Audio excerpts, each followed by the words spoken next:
Well, I guess we can't buy lumber or plywood because the lumber yard's closed for vacation for 2 weeks. For 2 weeks. 10th to the 25th. It's like prime holiday season and everything's closed. 2 weeks? They're closed for 2 weeks, but it's a lumber yard. So, we need wood? Well, we have to take a vacation.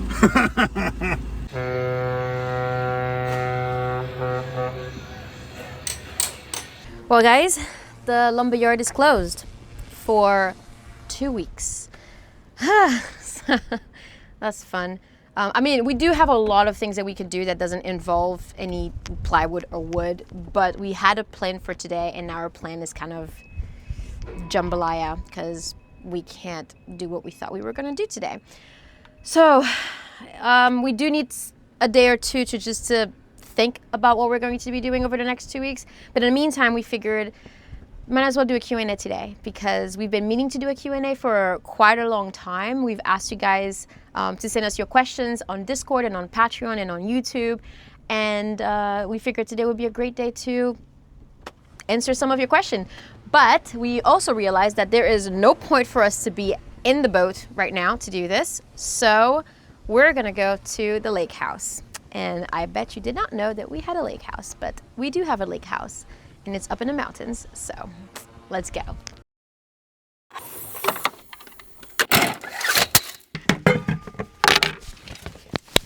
All right. Well, guys, welcome to our Lake house? Lake house. This is where we come about every weekend when it's too hot in the city.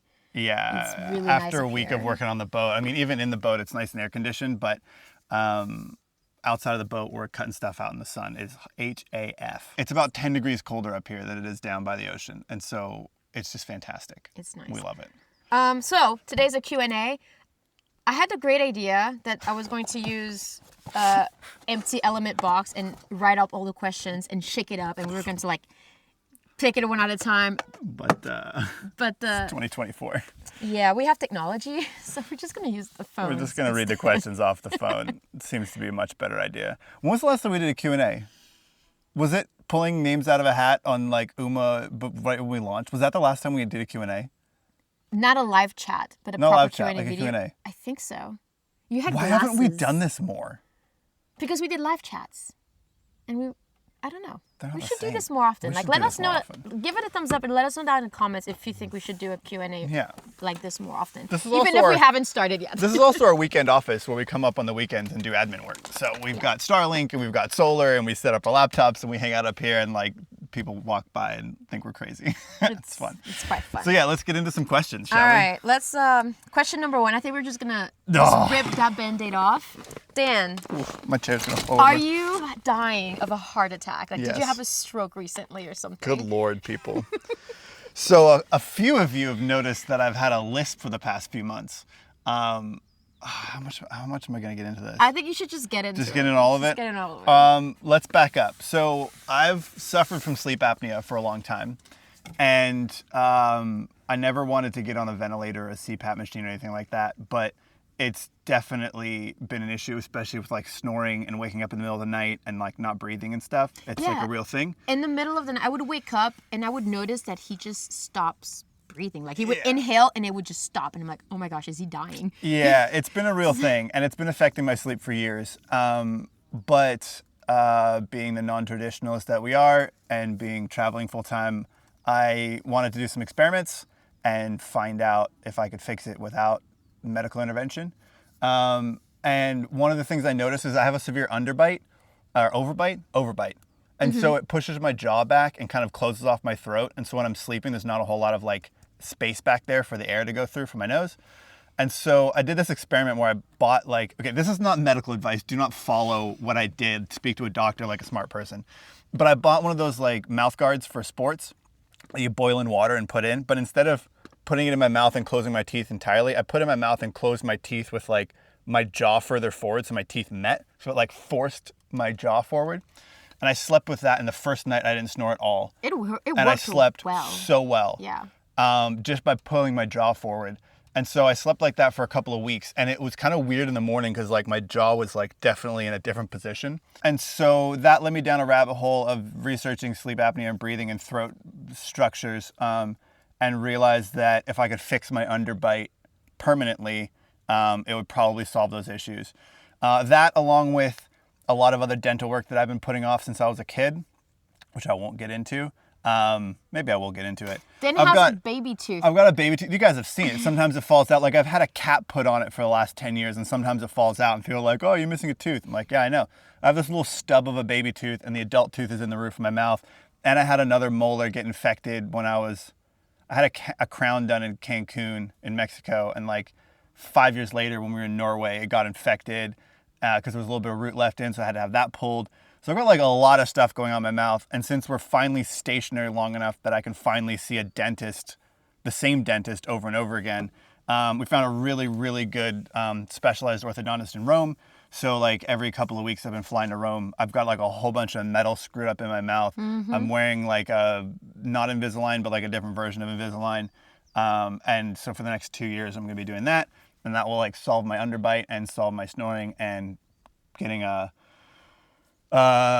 implant put in, and hopefully pulling that baby tooth out and salvaging it. So like tons of work going on in my mouth. So that's why I have a lisp. But no, I'm not dying of a heart attack, which I thought was hilarious. Apparently lisp is like sign. Only a few of you even guessed right. A lot of you thought that I had my tongue pierced, but I don't. I took that out a long time ago. Yeah, he had a tongue piercing, by the way. I pierced my own tongue when I was in high school. And he only took it out when we first bought the boat. It was one of the things that you're like, you know what? If we're going to start this journey, clean slate, we're going to take out the tongue piercing. Yeah, I used a blow dart in high school to pierce my own tongue. That's smart.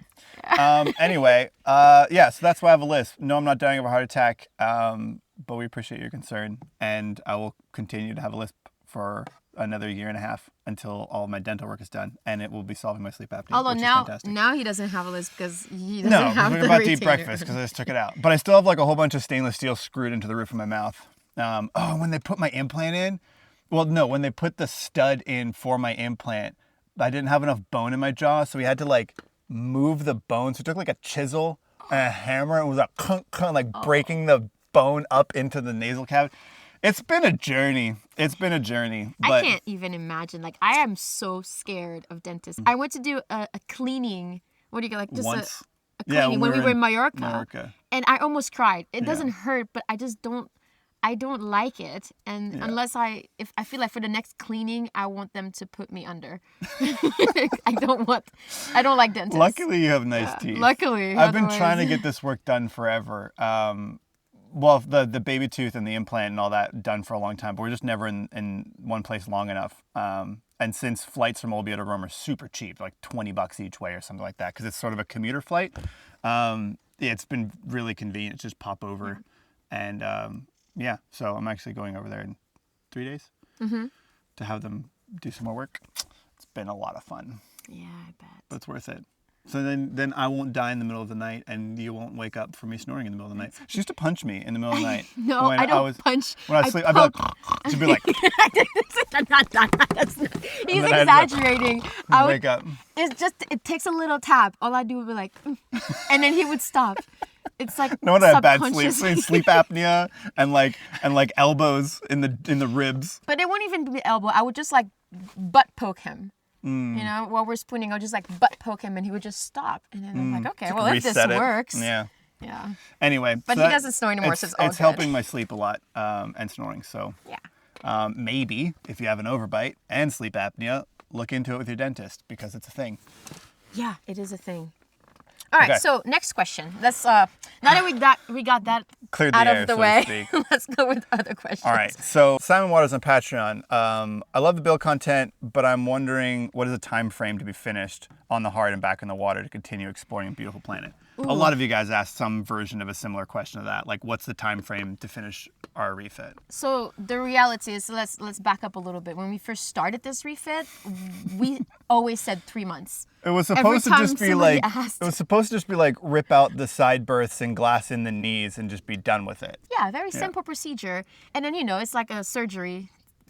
the more you go into the surgery, the Hopefully harder. it's not like a surgery. Like, oh, we just need to go remove this gallbladder. And they're like, oh, shit, while we're in it, let's just rip out all this other stuff. All the Do you need ribs. a hip replacement and a shoulder replacement while you're in there? How about? Maybe don't go to that doctor. But I mean, basically, it was exactly what happened. We started off with something that was supposed to take 3 months, and then we realized that there's no point doing the tiny little bit of work. It's time to do it properly. So that would have been like lipstick on a pig, so to speak. Exactly. Yeah. And you guys noticed. I mean, you guys noticed the dimples. You guys noticed that she was a little bit too flexible. And so we turned this 3-month project into a year. And then a year later, it became another year. That first year we were here was a messy year. There was a lot going on behind the scenes that year. And we didn't work on the boat hardly at all. And we didn't really have a place to work on the boat. But ever since this last winter, we've got it all. Like, we've got the right spot, we've got the right people, we've got everything organized, and we've been working on the boat pretty much every day for 8 months now. So when it comes to when will the boat be back in the water, we're hoping before next summer, but we don't want to put a date on it, because then we will feel pressured that we have to finish between this deadline. And the reality is, we keep saying, like, you know what, as long as we're on the boat every day, doing something every day, it means that the boat will be progressing, and eventually it will be done. Yeah. So, and like, it's all stuff we've done before in a way, like, and especially with the systems it installs, it's all stuff we've installed before. This time we have a really good plan.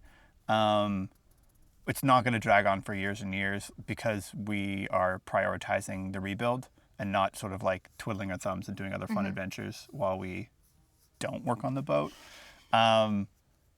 But what you're seeing on YouTube is like pretty much up to date, like what we're actually doing. There's not really a lag. I mean, sometimes there's a lag if we like start a project but can't finish it. So we do something else, and then we get the materials to finish the project, and we condense that into one video. So sometimes one video will cover like 3 weeks worth of work, but it's focusing on one project. So like sometimes it's 3 weeks behind, but sometimes it's only 2. It's kind of like hard to sort of pinpoint, because we kind of do multiple things at the same time, but then squish them down into one video. Exactly. Sometimes we do, like, content-wise, we film 3 episodes at the same time, because we're working on the pilot berth while we're also working on the V-berth, while we're also working on the head.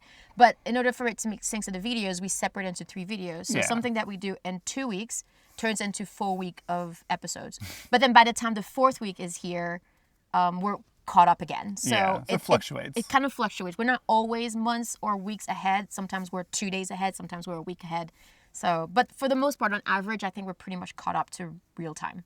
So what you see this week, it happened either last week or 2 weeks ago. Yeah, pretty much.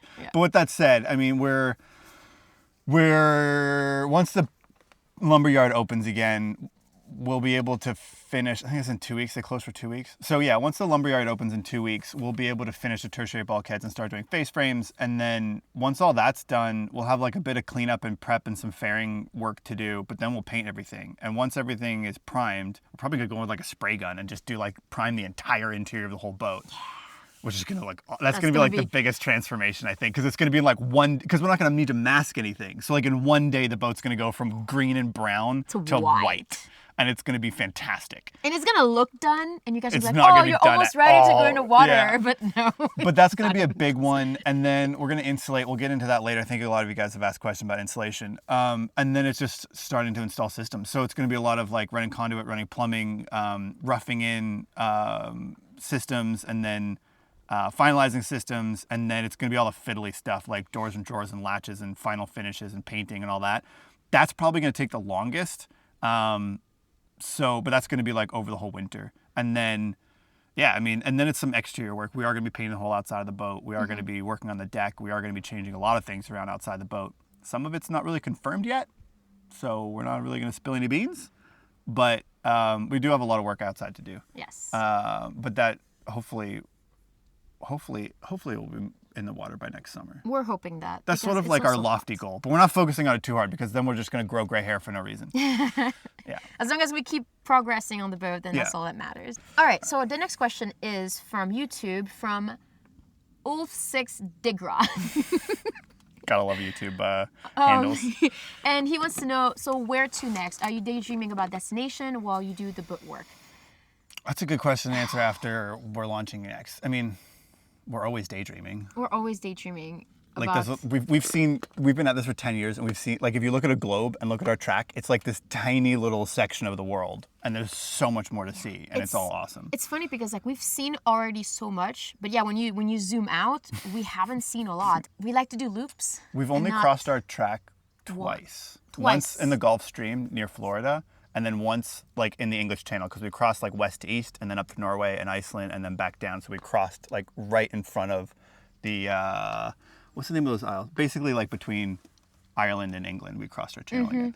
Basically, I mean, after we finish loops, that's when, like the loop of the Caribbean, that's when we cross the first one. The loop of the Arctic, that's when we cross the second one. Yeah. We might cross our path again. Well, I mean, we're probably going to leave the Med, but Yeah. like, so there's some more of the Med we want to see. We can go east or west out of the Med, depending on what the situation is in the Red Sea. We really did love Norway a lot. That was beautiful. It's not the only place where the mountains meet the sea. So we're looking at some of those places as well. Yeah. And Not the only place with glaciers, and not the only place with polar bears, but and not the almost only going to place be with... like, so when we were in Norway, like for a whole year, we sort of like had this mental checklist of like what would make this trip better, wise, gear wise, experience wise. And in this rebuild, we're like doing everything on that list. Yeah. So wherever we go next time, because Norway was like a nice, easy, it looked epic, but it was easy because it was like first world country. There's marinas everywhere. There's people who can fix your boat everywhere. Like it looked remote, but it really wasn't. And there's other places in the world that look like Norway that are much more remote. And so we really need to be, it was like a good testing grounds for other places. Yeah. We'll leave it at that. If you want to guess, you can go ahead and guess in the comments. But I feel like it's good to give you guys a bit of a tease without spilling all the beans. Well, because we also don't know. I mean, like, we're like, hypothetically, let's say that the boat's back in the water next summer. We're going to have to sail it around like during the summer and next fall to make sure that like everything works. Like we were doing so much work on the boat that it's basically a new boat. So we're going to have to do a proper shakedown. We're going to have to spend a couple of months breaking it. And then we might even come back to Olbia because we'll probably still have our container here. We might haul out again and spend a month or two fixing stuff up again before we like leave again. So, and then we'll decide where to after that. But we don't want to like give like, we're definitely going here because it's like 2 or 3 years from now. But also, we don't know what can happen. Like Norway was a good example. We never announced we were going to Norway because we didn't know we were going to Norway. We didn't know we were going to Svalbard. We're trying to cross the Atlantic. It just took us 5 years. Yeah, and so like we like to, and also we don't plan that far ahead. No. I feel like we look at the wind, we look at the weather, and then we say, okay, this is where it could take us. Maybe we go to Tunisia, or maybe we go to Egypt. or like we honestly we don't know, so we don't want to make plans too early. We know what we're doing today, and we have a plan for what we're doing tomorrow, and that's it. Yeah. That's about as far as we think ahead. Like we've got a big long list of everything that needs to get done on the boat, and we're organizing it. Maybe we should do a whole video about like the project management side of this whole refit.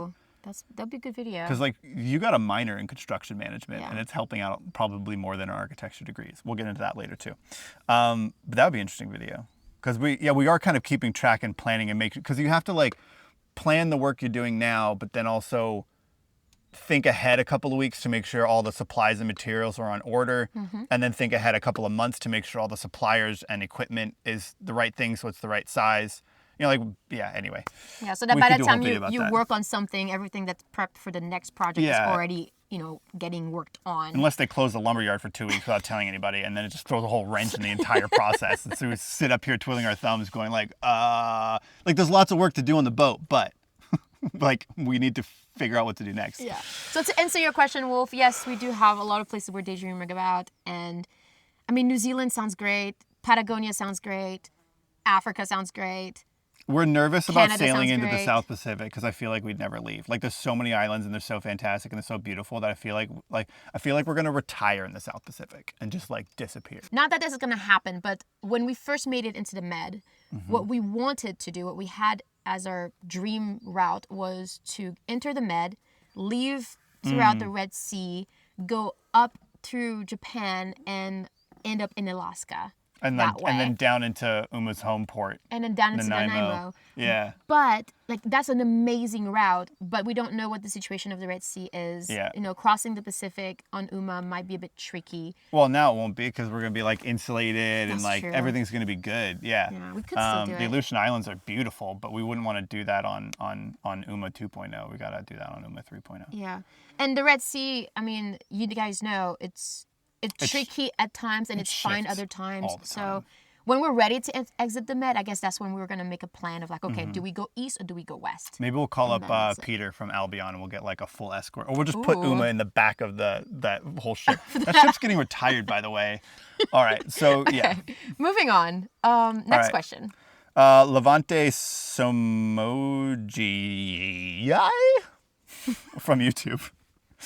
As you're both full-time boat builders / travelers, do you have a concern for the future in regard to having jobs other than boating?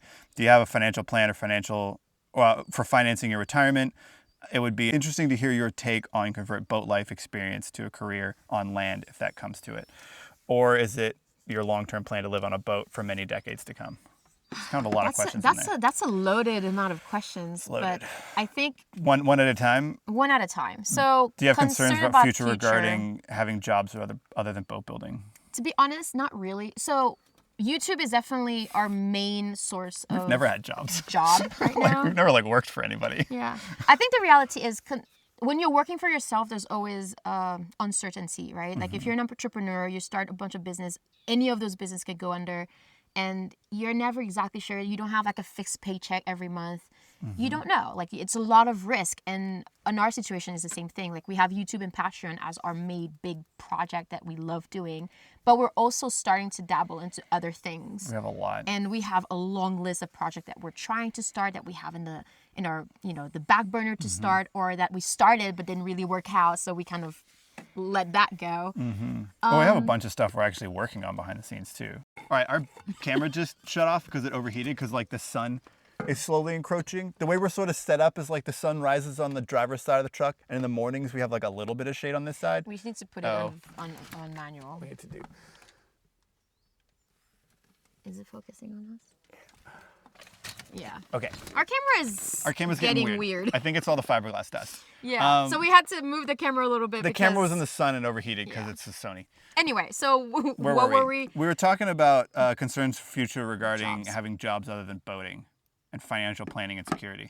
Well, the reality is, I mean, other than boating is a weird thing to say because everything that we do is sort of around boating. To some degree, it's connected. I think that what we've done in the last 10 years transfers into 100 different like marketable skill sets. I mean, from video production, construction planning, like architecture, designing, graphic design, website development, social media planning, like Event planning. navigation. Like we could teach sailing class. Like there's the boat side of stuff, but then there's the social media side of stuff, and we're running our own business. Like there's 100 different things that we could do if we didn't want to do YouTube videos anymore.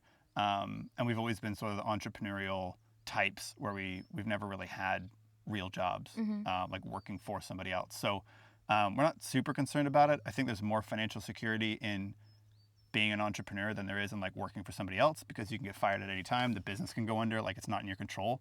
Whereas being an entrepreneur is in your control. And especially now, like you could do anything online, anything.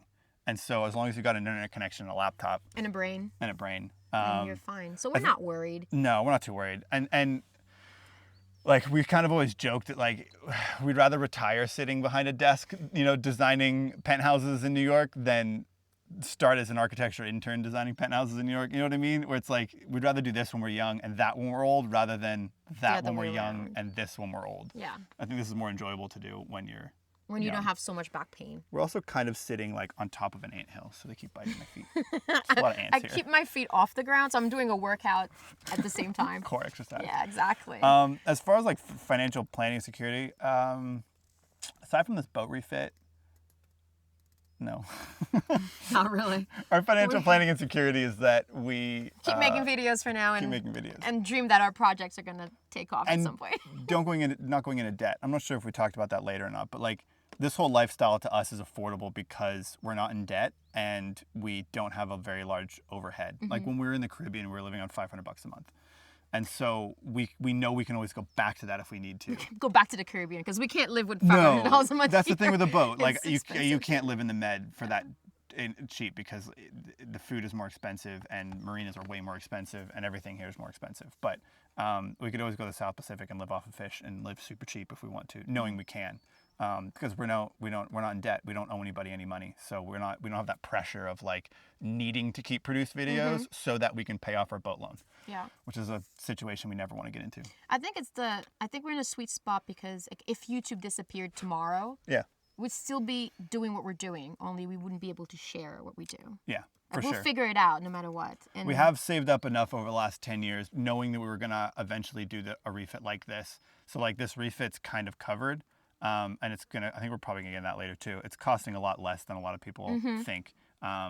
But yeah, so yeah, if we stop making YouTube videos tomorrow, we'd still have enough money to finish a refit, probably. I mean, we'd have to like change some plans a little bit, but we'd get Uma to float again. And then, yeah, we could bugger off and live on $500 a month again. Yeah. Because that was our whole plan from the beginning, was to make $100 10 different ways online. And we still kind of do that. Some of them have obviously blown up much larger, like Patreon and YouTube and AdSense and sponsorship deals and all that kind of stuff. But as long as we have like multiple different streams, like you can lose an entire stream and you're still fine. Exactly. You just have to focus on a different one. Right now we're focusing on the one that's more profitable, obviously. Yeah. All right. Okay, so next question is a bit connected and is from Starboard. Is it Starboard? Starboard. Starboard. Oh, Starboard. On Patreon, and he's asking, you seem to be thinking clearly and deeply about ceiling interior architecture design in a fresh new way. Any chance that you'll be able to turn this part-time or professional engagement? Would you want to? And are you considering other ways of building ceiling adjacent professional careers? It's very similar to the last question, but I guess we can spill the beans just a little bit. So that's a patron, so he's probably on Discord, and they probably know a little bit more about what's going on behind the scenes than you guys do here on YouTube. But you're about to know a little bit more than what you learned, what you one knew of those before. 178 side hustles we're working on right now, yes. Yeah. So you guys remember that we sent out a survey a while ago, actually, A long time that was ago. focused on like designing and boat design, basically. Well, there's a reason why we sent out the survey, and there's a reason why we're refeeding our boat the way we are doing it, is because we're using Uma as a kind of like a prototype, so to speak, like a case study for a larger Something else. design project related to sailboats, and we'll leave it at that. Yeah. We leave it at that, right? You Again, get we the don't like idea. to. We don't like to. What's the word? We don't like to forecast. Yeah, forecast like hypothetical plans that aren't like concrete yet. But we have been working on something for a very long time, and hopefully in the next couple of months we'll be making that publicly known. So stay tuned for that, and it's going to be exciting. But we haven't gotten like the final sign-offs and the final plans approved kind of yet. So we're working on that. Yeah, but to answer your question, Starboard, yes, we're using all of the skills that we've learned in architecture and in boats and in sailing and in design to create another project, which is separate than the YouTube channel. I'm kind of hungry. Do you want to like pause it here and make breakfast? Yeah, let's get a snack. We brought a lot of food. We did.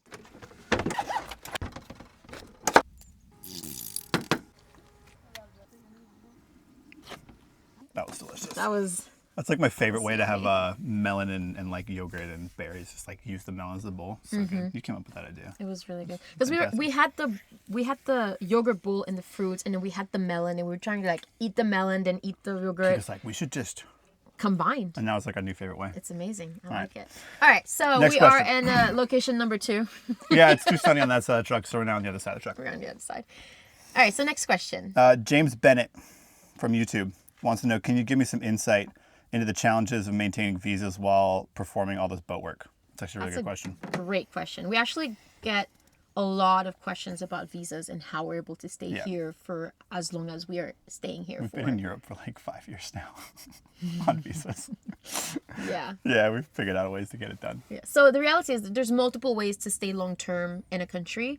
And short answer is long-term visas. And that's what we have for Italy. We have an Italian long-term visa that we renew every year. Pretty much every country has some form of a long stay visa. There's just varying degrees of hoops and requirements you have to jump through to get them. Yeah. Some of them are calling them like nomad visas or digital nomad visas, which used to just be called like retirement visas. But yeah, what we have is special because it's related specifically to us and our boat. Yeah. And to explain this a little bit more is, if you guys remember when we were in Gibraltar, we did all these videos about our STCW course, which just tanked. For some reason the videos did not do well. But I feel like a lot of people didn't understand why that was relevant to our lives, and to us it was like the most relevant thing we could do. And it was such a cool thing to do. So we went through the STCW, and the reason why we did that is to get our Seaman's book, which basically means that we become commercial seafarers. Yeah, so we get treated like yacht crew or commercial crew or crew working on a cruise ship. Like, we're kind of the same in the eyes of the law. And so with these Seaman's book, we're able to basically clear into countries as part of the ship, not necessarily as tourists, right? So when we came to Italy, Italy changed their law where even every seafarer needs to have a visa in order to stay long-term on the ship, and that's called a Seafarer's D visa. So we applied for it, and thanks to our Seaman's book, we got the visa for a year. And the reality is, the cool thing about this visa is, as long as the boat is in Italian waters and you're working on the boat in Italian water and you can prove that, then they're just going to give you the visa for a year. Which is fantastic, because it also gives us the same sort of Schengen access to every other country in Europe. So we can go 3 months in, 3 months out to any other country in Europe as well. Yeah, and in Italy, we're able to stay here without ever needing to leave. And so we've renewed it twice already. And we just go to an Italian embassy outside of Italy and renew it and bring in all of our paperwork. It's super easy to get, but that's because we've set ourselves up so that on paper we look like commercial seafarers. And the reality is nobody really cares, because that's on paper what we are.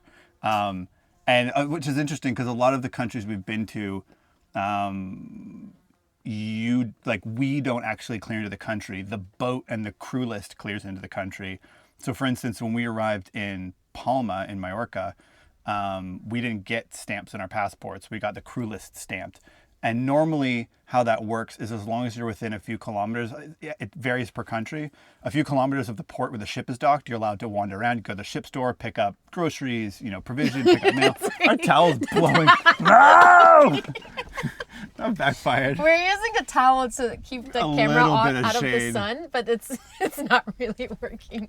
Okay, let's try this again. So that's sort of how it works. And in Mallorca, what was cool is, because the island's so small, it doesn't matter where you go on the island, because you're never more than a few kilometers away from your boat. And so that's why we were in Mallorca for 6 months without needing a visa, because we were always near our boat. And a lot of countries operate that way. And then if you need to fly out, you need to get a transit visa, and it gets a little bit more complicated. But Italy's been pretty great, because it gives us a full D visa. It's just a maritime version instead of a traditional D visa where you can stay for a year. Exactly. So yeah, it's really nice, because we don't have a ticking clock on our refit where it's our visa runs out in 3 months, we need to get done. It's as long as the boat is in Italian harbor and we have a contract from either the shipyard or the marina saying our boat is here, and then the port authority come and confirm that our boat is there. There's a lot of paperwork I have to do to get it done, but it means as long as the boat's in Italy, we can stay in Italy, which is fantastic. And traveling to and from is really easy, because it's a full D visa. Yeah. The caveat with that is that in order for us to apply for that visa, we had to prove that the boat will be there for a year. Yeah. So we had to have a year contract with the yard with check-in date and check-out date. So if you're cruising in Italy, that might be a little bit difficult. Yeah. Because it means that you have to have reservations in multiple marinas for an entire year just to make it happen. Although the shipyard we're in is the same price as the shipyard we were in at the very beginning in Riverside. It's $250 a month. So it's kind of crazy. So for a whole year, it's costing us a little over $2,000 to have a contract with them. And yeah, it was cheaper than or the same price as being at Riverside. Yeah. Which is nuts, because it is such a nicer yard. So much better. You've seen how clean it is. It's I was gonna say, you can eat off of the floor. It's I don't know if you guys noticed, but that yard, because it's new, it's a new yard, so everything is so pristine clean. But also here in Europe, they're much more strict about what you can and can't do outside, where your dust has to go, how you collect it, where you dispose of it. I mean, like, you cannot make a mess. No. So that's why we've got like a dust collector on our table saw, for goodness sake. So they're much more strict about it. And it shows because the yard's super clean. It's really nice. All of the bottom work that gets done has to get sucked into a vacuum cleaner. There could be like no dust on the ground from that, or it has to be tented. It's a whole thing. Yeah. But yeah, anyway, So, that's our visa situation. If you're interested in having a specific visa for yourself or wherever, and the towel is about to do it again. Yeah, you just have to type in like long stay visa for a blank passport holder in blank country, and Google will give you all the answers, and then you just either call your embassy or call the embassy you're traveling to, or sometimes like we usually deal with yacht agents now because we're like a commercial boat, so we just call them and be like, what visa do we need, and then they sort of just manage it all, and we pay them like €200 to take care of it, which is quite nice. Yeah. And set up all the appointments and stuff for us. But pretty much every country has some version of a long stay visa. You just need to learn what it is and then learn what you need to apply for it and then apply for it. And if you're going from your home country where you actually live and have a residency to another country, it's much easier. For us, it's difficult because we're like these floating nomads, so we really don't have a home country. So we have to apply for visas from the country that we're in to the country we're going to. It's kind of like this chain reaction, and it's very complicated. And if you are on Patreon and you've listened to the podcast, and you probably know the backstory of what happened last year with Goodness me and my sakes. passport and the visa and stuff. It was kind of a nightmare. Sort of a reason why we didn't do anything on the boat last year. It was Turmoil. It was a mess. But anyway, And that's the situation. Of visas. Once and for all, no, us getting married does not give Kika a Canadian passport. That's not how it works. That's not how hardly any country works. Like, in order to get a Canadian passport, you have to live in Canada for 5 out of 7 years, which we've decided we really don't want to do. And so, no, that's not how that works. Even if as an American, like, there's so few countries where if you just marry somebody, you automatically get that citizenship. It just doesn't work that way. It doesn't work that way. And even in America, like if an You still American have to live in the country. If an American marries somebody and then the person will get the passport, they have to immigrate to America. Yeah. You have to live in America for 1 year on a permanent residency, and then 2 years. 2 or 3 years. No, 1 year on a temporary K1 fiance visa or something, and then 2 years on permanent residency, and then you can apply to be a citizen. It's still like a 3 or 4 year process, and you still have to be in the country. It doesn't work if you're doing what we do and you're not in the country. Yeah, so it makes sense. It makes sense if, if we plan to live in Canada, then it's an easy process because we're already planning on living in Canada. Yeah. But if we're traveling the world, then it doesn't really make sense to do it unless we really, really, really have to. And we've also gone down the loophole of, like, since our boat is a Canadian flag boat, and in a lot of laws and situations, it's a piece of Canada. So, like, if the law is in Canada, it applies on our boat as well. So for things like dinghy registration, outboard size, like insurance reasons, all of those laws are Canadian laws because we're a Canadian flag boat. Except it doesn't count as a piece of Canada for immigration citizenship. We've already checked because we're like, 10 years if on this the boat. counts as a piece of Canadian soil for these laws, can it count for these laws too? And every immigration lawyer we've talked to is like, no. Oh, Jesus. I feel like We should just remove the towels. We should remove the towels. This is not... The next question is from Arnie Hobbs on Patreon. And Arnie wants to know, I know this is personal, but both of you are such wonderful people. That's really nice of you. But I worry about your well-being, specifically with all the strife in Haiti. How is Kika's family? Are they okay? So it's not something that we've talked about ever, I think. And then we might have brought it up in the podcast, but on YouTube we haven't brought it up because it is a personal thing. It's not like really in our control. It's not in our control. And to be honest, I am not physically in Haiti, so I don't know 100% what's going on there every day. But my family is okay. I know that the situation is a bit tense, but also keep in mind that the situation in Haiti has always been tense. It's always a mess. My grandparents had politically it was rough. My parents politically it was rough. I grew up with a president that was pretty corrupted as well. But now it's a bit more tense. It's a bit more intense than previous years. And not only because politically is kind of a mess, but also after the hurricanes and the earthquakes and stuff, Haiti is just on a big decline. It's just never recovered. It's just never had time to recover. And I know that usually the news portrays Haiti like way worse than it really is in They in do tend to like reality. cherry pick like the worst things that happen and Yeah. just ignore the other 98%. And I think up to today, it's somewhat the same, where what you see in the news isn't necessarily what's happening every day down there, but it is still happening. And I talk to my family back home like on a daily or weekly basis, and sometimes it's fine. Sometimes everybody goes back to work, life is back to being normal, and then the next week they're on strike where they have to stay home for like, you know, a week or 2 weeks or sometimes several months, kind of like pandemic. But it's very on and off, and some of my family managed to move somewhere else, either in the States or somewhere in Europe, but not everybody can do that, and not everybody wants to do it because it's home, you know, like you still have your ties at home, you still have your secure job. And my brother, for instance, he's a tennis coach, and so he teaches kids tennis, and it's one thing that keeps them, I don't know, hopeful, I guess. So for him, it's a really big, heartfelt thing that he does, and I'm happy for him. So, Do you want to, if you can, I'm not gonna go into briefly details. explain like what the situation is in the past year or God. so? I mean, it's really messy, but for people So- who don't really know, I mean, you can just watch the news, but You can watch the news. It probably is inflated than what you need to know.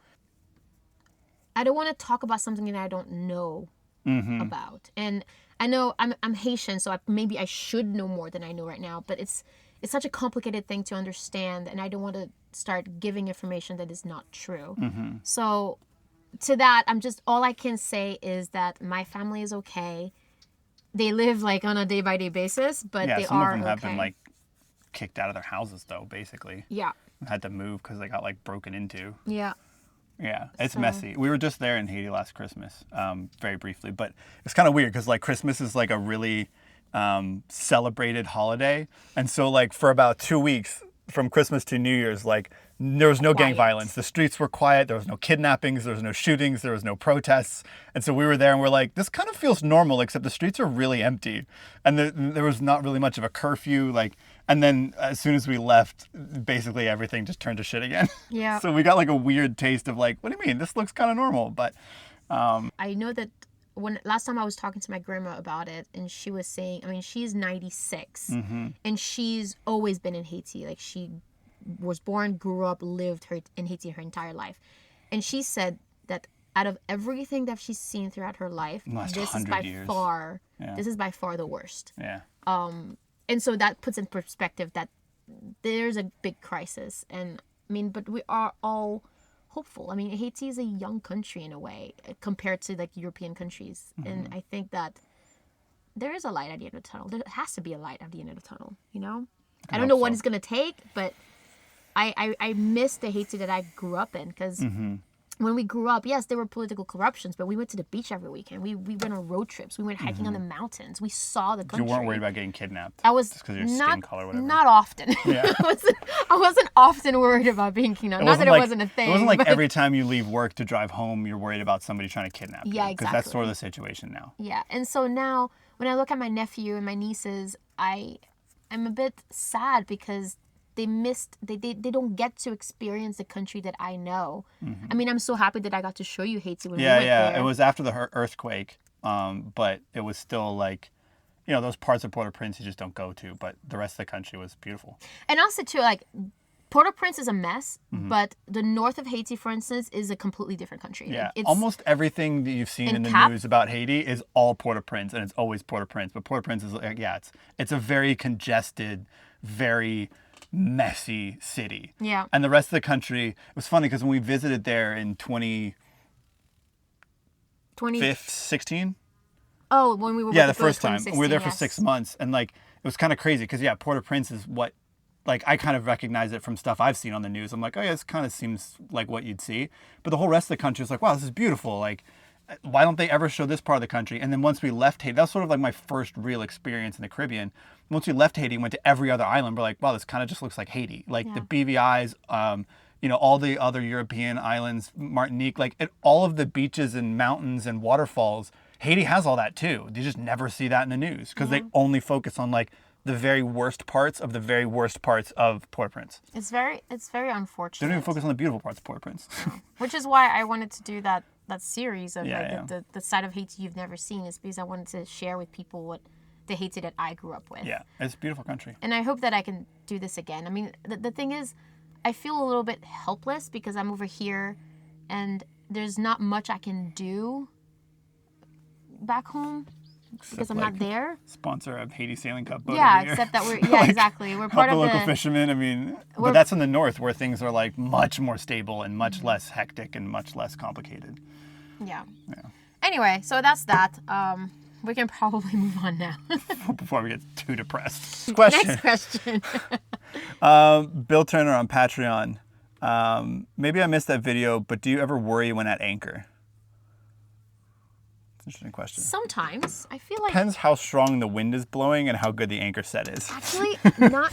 I think the most worried I've ever been at anchor is when there's a bad weather and there's boats around us. Yeah, like in Sakalo, or no, Soye Soye last year. During that in storm was Maracay. messy.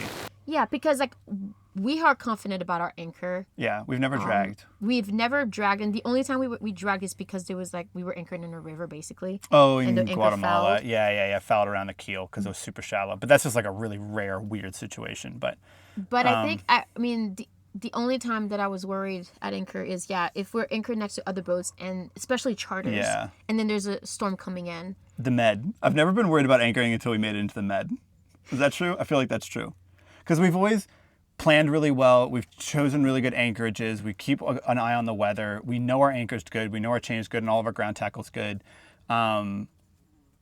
So because of that, we always put ourselves in positions where we don't have to be worried about being on anchor, except in the Med. Because good Lord, charter boats do not know how to anchor. It's terrifying. They come in, they drop the anchor until it touches the ground, And then all 12 of them get on the dinghy and leave. And the wind in the Med can change all the time very quickly from any direction, as we've seen from all the nasty stuff that's been happening the last 2 years in here and before. And boats sink all the time and wash up on shore all the time.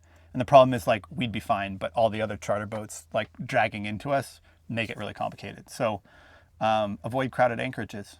That's the only thing I think we worry about is crowded anchorages. I think the only other time that I was worried at anchor was in Svalbard because of Ice? we had the ice and then Yeah. the polar bears because we know that polar bears can climb on boats. And Yeah. so the morning that we woke up with polar bears right next to our boat, I was like, oh my gosh, we should be you more were more careful. nervous than we. I think Svalbard would have been better if we had a third or even a fourth person on Yeah. board so that we could kind of get 6 hours sleeps and still have people on watch. It was really difficult to do that with just the two of us. Really difficult. It was exhausting. It was worth it, but it was very exhausting. And, Yeah. and that's the most concerning that I think I've been. At least you can see the icebergs coming, and you They can kind of come like fend slow. them off, and they're very slow. Yeah. Whereas charter boats, like, I mean, when you're in one of these tight anchorages in the Med, and there's the problem is it's not even the predicted storm that causes the chaos. It's like a few hours or maybe the day before the predicted storm, and everyone's freaking out, and everyone's trying to cram in, and everyone's like Soya was a mess, and that was like 12 hours before the storm even arrived. Was more messy than when the storm arrived because everyone's just freaking out and pulling and dragging anchors and picking up other people's anchors, and that chaos was just like, it was almost comical, but it was only comical because our boat didn't get damaged. Yeah. It wouldn't have been comical if we were one of the boats that got taken out by another boat. That wouldn't have been funny at all. So the next question is from Ghost307. Ghost wants to know, are you able to rent a sailboat every so often to keep your skills fresh? That's a great question. Especially in recent light. Yes, but not to, I don't think we've done it to keep our skills fresh. I feel like once you know how to Yeah, sail, it's like a bicycle. I don't We've think been you at get it long unlearned. enough. I don't think we can really forget. No, but we have been chartering boats for events. Like, oh, there's like a fly almost flying in my ear there. No, we've been part of the Odyssey Sailing Festival, for which we rented Catamaran. catamaran. Like the first time that we've ever been in charge of a 54-foot catamaran. And we've Can't had it believe for they a let us week. drive that thing. We've also, yeah, I know, right? But even crazier than that, we've had the Voyage catamaran for another week. 59 foot. Yeah. Even bigger. Yeah. And we're going to so- be on another catamaran in Greece. Or by the Yeah. time you watch this, maybe we will have already been on that catamaran in Greece. Anyway. But is fluid. we've sailed the Salona. Like, we like going on Yeah. other boats to not to refresh our skill, but to see how other boats perform, Yeah. to see how they sail, because it's always good to just hop on other boats. Every boat's different. And we did our skipper training course in Gibraltar, so that was like some sailing. Although we do try to get on boats as often as we can, like Kika said, just to experience different boats. Like Cece, the Volvo 65. Right. Totally different boat than anything we've ever sailed on, but that was awesome because like that boat you could trim everything instead of just sort of guess that your sail is the right spot. So yeah, we try to get on boats as often as we can, but it's not really to keep our skills fresh. It's to like increase our skill set and increase our knowledge and increase our comfort on other boats. Yeah. Like catamarans. We've never been on one before. I think CC was very interesting because, like, I mean, our boat heels over, right? Most of the boat, with the monohull that we've sailed on, they heel over, and it's nice when they heel over. Our boat's comfortable at like 12 to 17 degrees. Like she just locks in and we just go. Yeah, and I remember one night on CC, we were on watch and we were just, we're heeled over, we're sailing, it's nice. And then the skipper comes out and he's like, what are you guys doing? I'm like, what do you mean? We're going, like, it's great. He's like, no. He adjusts the keel. We didn't realize the keel was still, so when we got on watch, he had the keel all the way over to the downwind side because the wind was so light just to give the boat a little bit of heel through the water to bring it up. And then the wind picked up and we just kept it, but the keel was all the way over on the downwind side. So the boat was leaning over like 20 degrees and we're like, yeah, we're cruising. We're sailing at like 10 knots. But yeah, and then he pushed the button, he brought the keel all the way over. It flattened the boat out considerably. And then we were doing like 15 knots. And we're like, but the boat was like 4 degrees, 5, like it felt flat. It was hilarious. And it was kind of an eye opener. We're like, oh, those boats don't have to be healing so much. Yeah, they don't like to heel those boats. It's quite cool. So yeah, it's nice to get on other boats just to see the difference, to compare. All of our sailing experience is on UMA. And so anytime we get the opportunity to get on another boat, it's eye opening because it's a completely different experience because boats just sail differently. So yeah, it's fun. But yeah, we do try to get on other boats, but not necessarily to like keep our skills fresh, but to like expand our skill set. Yeah. Yeah. Should we keep going? Yeah, let's do a few more, and then you want to take care of this finally? This looks ridiculous. Cut your hair. I think we have the little clippers. I haven't cut my hair in like more than a month, probably a month and a half. Okay, let's see how long we can continue before. Sounds like getting kind of hot. So I'm gonna like cut my hair and then go for a swim. Yeah. All right. Speaking of camera overheating, literally overheated as soon as we said, let's see how long it goes till the camera overheats. All right, so another comment from YouTube from Rusted and Restored. Rusted. Oh, Rusted and Restored. Rusted and Restored on YouTube. Rusted and. Those YouTube names are getting trickier. All right, so why are you making the boat so overbuilt structure-wise? It's not so overbuilt. It's not overbuilt. It's built appropriately structure-wise. Every other boat is severely underbuilt structure-wise, I feel like. Yeah, we're learning about structure and sailboats as we go through and the lack of structure in most production boats. And we've been on some like older Swans and even like the newer Salona and some of the more like racer side of the racer cruisers boats, and they have a lot more structure than the Beneteaus and Genoas of the world, which are kind of still built like UMA was 50 years ago. So yeah, in order to build a boat that's strong and squeak free, it requires more than just a hull. You've got to put structure in it, and whether that's bulkheads or stringers or ribs or floors, whatever that is, it requires structure. So I don't think we're building our boat overbuilt. I think we're building her properly built. Next question. Peter Joyce from Patreon. Burning question. Ooh. This camera on fire. The burning question I've wanted to ask if I ever met you in person, knowing what you know now, would you have tossed a forklift engine in a 40-year-old boat and crossed the Atlantic? Is it knowing what we know now with the budget that we have now, or is it knowing what we know now with the budget we had before? I mean, because what we know now is more than we knew then, but what we knew then was enough to cross the Atlantic without anything going wrong. So yes. I think we would still. The thing is, we knew if we had the opportunity. I hate these questions because it's like cryptic. It's like where we are now isn't the same place as we were then. Exactly. So like. Technology is different. We're different. Sailing conditions are different. Our budget's different. Our skills are different. Our comfort level is different. Like everything's different. So I don't even know. I hate answering those questions. I think that the thing is. Okay, so the way I think we can answer this question is when we first started, we knew about Ocean Volt and we knew we wanted an Ocean Volt motor from the beginning, but They were really expensive, and we were very new at this YouTube video thing, so it didn't really take us seriously. They didn't want to work with us in terms of like collaborating for a motor. Nobody did.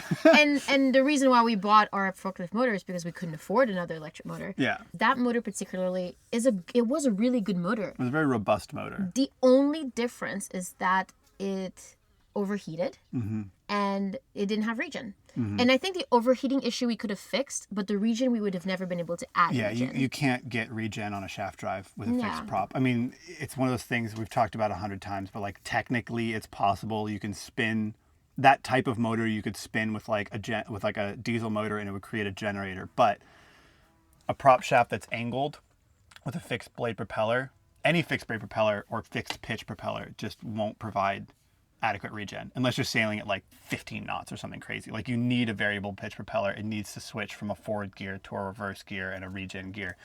So that's the only difference was regen and overheating. Yeah. Like if somebody was trying to take from this to see if they could build their own electric motor as well the way that we did it, if that was where your question was leading to, then I would say if you don't care about regen, then absolutely. And if you use that opportunity to become an expert sailor on your own boat. Yeah, because you can't just use the motor. You have to sail. Yeah, that's like that motor replaced rowing into an anchorage. Like that's not, the problem is like a lot of people start off on a diesel boat, so they become reliant on their diesel engine. And so if the diesel engine ever breaks, it's like a mayday call because they don't know what to do. We started out without anything. And so we learned how to sail our boat inside out and backwards. Literally, we can sail our boat backwards. And we have to like sail out of a slip or sail out of a tight anchorage. We'll sail backwards and then 2-point turn and sail back out again. So it required us to become really confident sailors on our own boat. And therefore we didn't need to be able to motor for miles and miles. I remember at the beginning, people were like, oh, you can never have an electric motor. Like I sailed from this place to this place and I had to motor 90% of the way. And we're like, Then you didn't sail. Like, it's because it was there. And we get it. Like, it's like owning a car versus not owning a car. We own this truck, so we drive everywhere. If we didn't own that truck, we wouldn't be able to drive anywhere. So we would have, like, bought bicycles or take taxis or public transit or whatever the other opportunity is. But if you go from owning a truck to not having one, it seems really inconvenient. But when you go to never having one to begin with and you take public transit everywhere, like we've done for the past 9 years, then having a truck is like luxury. It's like, oh my gosh, we don't have to wait for the bus. Like, this is fantastic. So it's the same with the boat. It's a sailboat. You can sail everywhere you need to go. And the motor is a convenience for like docking. I mean, we don't regret going with our forklift motor because like we said before, that experience led us to where we are now. Yeah. It allowed us to have the skills we have now. It allowed us to have the knowledge in electric motors that we have now. It allowed us to be great sailors. You know, in some ways I kind of miss the simplicity of that motor. Because like the higher you go in the technology spectrum, the more complicated things get. And the computers and the updates and things like that. Software updates. We didn't have any software updates for the old motor. That thing would have run for another 100 years. Like, it was a contained unit. Yeah. Now, would we go back to it No. today? No. Absolutely not. No, we like our motor. I mean, we've been trying to get regen that's the whole point we went electric at the beginning, was to be able to get power from our propellers. Yeah. So now that we can get that, we would never give that back. I mean, it's fantastic to like leave motor, sail all day, charge back up, and then you're good to go. It's the coolest thing ever. So yeah, we wouldn't go back. No, we wouldn't go back. All right. Okay. Let's do like one more, and then you should cut my hair. Wait, can we do one more, and then maybe you could cut my hair, please? Pretty please. Okay. Okay. So the next question: what are you planning in terms of solar? Solar. But I don't know if we've thought that far ahead. So That's a big project. I think the thing that we know that we're going to be doing is upgrading our solar panels, because we've had these solar panels for the last 10 years. And for sure, technology improved since then. Definitely. And our solar panels have declined since then. And we broke, I think, one or two. May or may not have drilled a hole through the bottom. I mean, do you remember that one solar panel that just flew off? Yeah. Well, that one flew off and landed upside down, and the other one we drilled a hole through the bottom. So I don't think either of them have been like fully functional since like Norfolk. Yeah. So we're definitely changing the solar panels to something that's more efficient and giving us more than what we had before. Which one we're going to go with, we're not entirely sure. As you guys know, we've been working with our friend Sarah and Kim at Levante Solar to develop something unique for our boat. So that is a project that we're working on still. And hopefully it'll be ready by the time that we're ready to put a solar panel on the boat. If not, then, we'll upgrade along the way. Yeah, but I mean, we're definitely putting solar back on because, Yes, I mean, coming right off the regen question, I mean, regen is amazing while you're offshore sailing. Like, we'll never run out of power offshore sailing because we make more power than we can consume. It's on anchor where you're not moving, there is no regen, and no, you can't just anchor in a current. It's not possible. I mean, you could and it would work, but why would you? Well, you'd have to be anchored in a current above 5 knots, which is like a raging river. And if it's tidal, that means you're only getting that peak for maybe like 2 to 3 hours twice a day. So that's like 6 hours. Like, in order to get real good regen, we need to be in like the 5.5, 6, 6.5, 7 knots. For a long period of time. If you could find a current that was going at 6 knots, you would not anchor in it. That would be fucking terrifying. So no, you can't anchor in a current. And it would charge like over the course of hours, and tide changes. Yeah, so you'd have to be anchored in a river that's flowing at 6 knots. I don't think that even exists. Maybe in Norway. At like a waterfall. Maybe just tie your boat to a waterfall. Basically, no, you can't anchor in a current. But yeah, solar for us is for when we're on anchor. So having some solar above the cockpit will be good. That's just like stationary, because that's the best part about solar. It's completely passive. You don't need to turn it on. You don't need to turn it off. It just works when your batteries are full. It just sits there. But it would also be cool to have some sort of like expandable, fold out, extendable, so we could like go on anchor and like pop out, go from like 400 or 500 watts of solar to like 2 kilowatts of solar and like run AC and like, just like, that'd be cool. Something out of what's that movie? Oh, the one with Smokers. Oh, I thought you were talking about the new one with Tom Hanks, where he's like the lone survivor and he has like that fold out thing. That's also really cool. Yeah. But I was more thinking the Smokers. Waterworld. Did he have solar? I don't know, but I feel like something that could survive the apocalypse. Yeah. But there's also new technology out there where thin film solar. There's that company where I think it's Solbian, where you can have your deck look like solar panels. Become solar panels. But it looks like teak deck, but the solar's on, because they can paint like a thin layer on top of it. It's pretty cool. And I think that like some of them you can walk on because it looks like teak deck. There's thin film solar now that you can roll up to about a 1 foot diameter. There's flexible solar panels like the ones we have on the roof of the truck from EcoFlow have come a long ways in the last 10 years. Those are now like on par efficiency wise and usually cheaper than rigid panels. There's bifacial solar, like there's perovskite cells now. Like there's so much has happened in 10 years that we will definitely be upgrading solar. We had 480 watts on our boat, which was enough in like the Caribbean. We had really minimal electrical loads. We'd like to try to get up to like a kilowatt of stationary and maybe double that if we can expand it, because that would be really sweet. So we'll see. Lots of options, but we'll see. Yeah. Yeah. There's a lot of options. When we get there. There's a long way to go before we get there. But on that note, speaking of solar, the sun is like creeping in here. Our camera keeps dying in the sun. So we're gonna rotate ourselves to a different position, and I think we're gonna cut my shag. We're gonna cut your hair. Cut my shag. I like your hair short or long, but you want to cut it. You want to buzz it all the way out like a mohawk?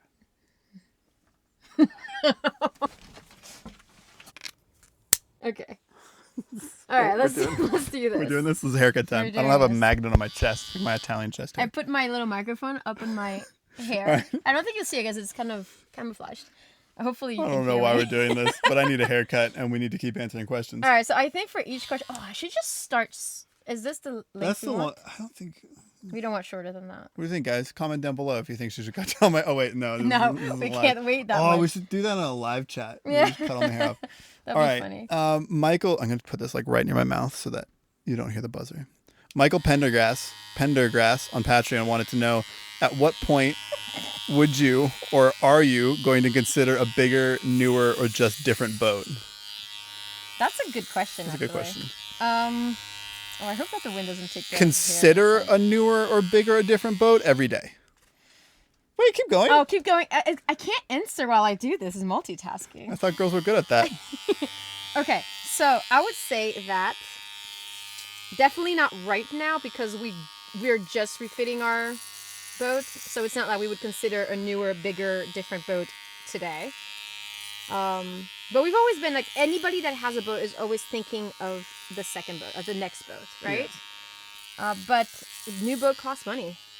Yeah, I think our general answer to that has always been the same, which is like, we're not going to be getting a newer or bigger or different boat until we can design it from the keel up the way we want it to be built and not go into debt for it. I think those are like our two main criteria. And so until those two things are accomplished, we're going to keep sailing on our boat. And that's why we're rebuilding it, is because we can build it bigger by making the design better. It's going to feel like a 40-foot boat. And also we can build it better and we're not going to go into debt for it. So those are our main criteria. We're not just going to like take out a loan. And it's like, in some ways it's debt, but like we would also then have to be forced to keep making videos and keep making an income so that we can keep paying off our boat mortgage. And that's a pain in the ass because it puts stress on all of this.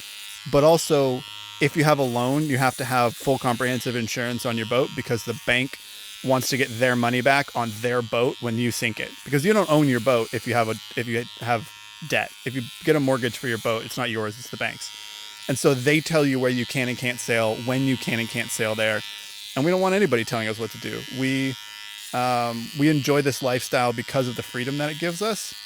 And that's more important to us than a bigger boat, because we can go anywhere in the world with our little boat. And especially after we're done this refit, she's going to be stronger and more solidly built than just about anything else, even if it was custom. So, yeah, it's hard to talk when you're getting hair in your mouth. It's hard to talk when I'm like focusing on the. What did you say about that? I don't think it reaches the very back. You have to like push yourself forward forgot a little bit. Technically it's battery powered, but it's so old that the battery doesn't take a charge, so we have to keep it plugged in. It's actually, I mean, it's 3 bars. No, it's charging. It's not. Okay. I would also say like that's for newer boats, right? But even an older, newer than Uma boat, I would say that it's not something that we'd want to get right now, because any other boat will require the same amount of work that we're doing on Uma right now anyway. Yeah. Like there's no boat in the market that exists that we wouldn't want to just rip it all apart and start from scratch. Yeah. There are plenty of like solidly built old boats out there. Jordan and Des on Atticus bought one. But they also spent like 2 years putting it together. Somewhere close to, I think, $200,000 on that boat. And they still spent 2 years fitting it out just to get it to go cruising again.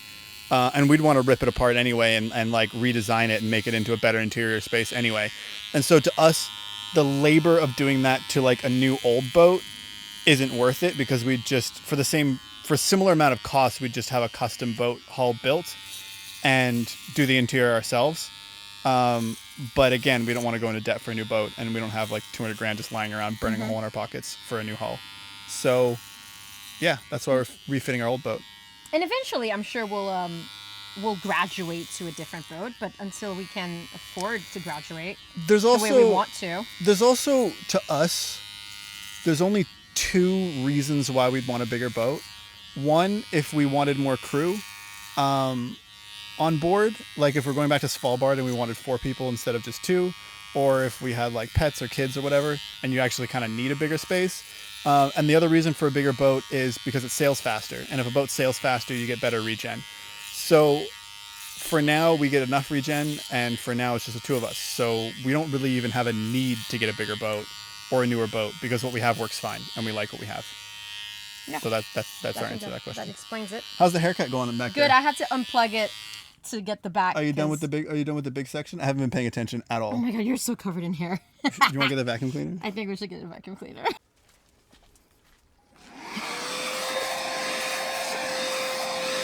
Luxury service. Even though we're outside, we're trying not to make too much of a mess. We don't like my hair all over our campsite. All right. We're going to continue. Are we going to continue? We're going to continue with the circus. Okay, I have the second one on. All right. Similar question from Mr. Hoff on YouTube. If you could start from scratch designing your ideal boat, what size would it be? 36 foot like Uma, or bigger or smaller? I mean, if we're going to have a different boat, it wouldn't be the same size as Uma. No, I think so. Let's wave magic wands here. If we didn't have a budget, and we could design whatever we want and build whatever we want, it would probably be somewhere between 50 and 60 feet. Let's be honest. For the two of us, I think that's a good size. Well, because we could have like a proper master, we could have a proper sail locker, we could have a proper guest cabin, we could have a proper like technical room, we could have a nice big living area, we could have a dinghy garage, we could have a nice big cockpit. It would sail fast enough that we get good regen, but it also wouldn't be so big that we wouldn't be able to like dock it. Like once you get kind of above that like 65, you get in the 70-foot range, like you're talking monster yachts. Like those are really big. And also, we want to keep we wouldn't want to have a boat that we can't sail with just the two of us. Exactly. Or even by ourselves. That's a solid point. Yeah, so if it was in the mid 50s, you could still have all manual sail controls and you could still sail it solo. Once you get bigger than that, you need hydraulic systems and you need crew. So I think, we're maybe... Easy with easy turning your hair. Like, oh, well, we're shipping the whole thing. If we were waving magic wands, I think it'd be mid 50 foot. I think that'd kind of be the sweet spot. It seems a bit ridiculous from a 30 foot to a 50 because that's like almost 4 or 5 times more interior volume. But yeah, if we're going hypothetical, problem is to have a custom built 50 foot, you're talking like $2 million, which is an outrageous amount of money to spend on a boat. So, that's, anything else to add to that one? I think that's it. Yeah. 60 foot, 50 to 60 foot, probably aluminum. What? Aluminium. Aluminium? Aluminium. Aluminium. There you go. Yeah. It would probably be maybe aluminium. That'd be sweet. That'd be nice. And we would design it ourselves. Somewhere around 50 foot, you need to start either building in aluminum or epoxy because the forces involved go up exponentially on larger boats. So you need to be significantly stronger. But it would definitely be something that could get up on a plane and like sail fast and, twin electric motors and all that jazz. Yeah. I like this. For every question, you're going down a blade size? So how many questions do you want to answer in here? Well, we got a couple. We could do a couple more. I can't go lower than this unless you want to shave it all off. Next one from Create Something. Oh, that's clever. CRE number 8 SUMTHING. Create Something on YouTube. Create Something. That's a good name. The biggest part of this, you two take on a lot. What's the biggest challenge? What's the biggest challenge? Oof, are you talking the biggest challenge of the refit or the biggest challenge of life? The entire journey? Mobile life. Not having a dog. That's the biggest challenge for me. That is the biggest challenge. It used to be not having a dog and not having air conditioning, but we're fixing that on this refit. So I don't know. Not having air conditioning was never. I need to keep going. Not having air conditioning was never like a challenge per se. It's only a problem in marinas. If you stay in marinas in the summer, out on anchor, we've never wanted air conditioning. It helps dry out the boat, but that's about it. I think the biggest challenge of like the overall lifestyle is being away from family. Honestly, like. Mm-hmm. It costs a lot of money to fly back and forth across the Atlantic, and it takes time out of our, refit and all that, and all of our families are sort of scattered throughout everywhere, and so it's not like we can go home and like everybody's there, so it's difficult to see them often enough. So that's what do you say? Would that be your biggest challenge for like this lifestyle? The family part? Yeah, like not being able to see friends and family. We call it being alone together. It's very lonely. I don't know. I feel like I'm already... I already like being alone. Yeah. And so like just having the two of it. I love my family, but I don't need to see them every day. No, of course not. Not every day. And right now with technology, we can Skype, we can WhatsApp, we can... Skype doesn't exist anymore, right? Zoom call. I think Skype still does exist. Is it? Still exists? They missed out. I don't know. I feel like we get to stay in touch with family so often that that's true. not the biggest challenge for me. And you have flights. People can travel. You can travel. I bet that's your not biggest really challenge the is your passport. My biggest challenge has been my passport. Yeah. 100%. Yeah, it's But messy. that's also something that we're working on fixing. Yeah. Soon. So. We'll make a whole video about that. We'll make a video and explain. If it ever works. Are we dark? I feel like we're much darker now. I feel like I'm suntanned. I feel like the sun wouldn't adjust, is gone. just leave it. What? No, but like it's dark. Because you can change the exposure with one click.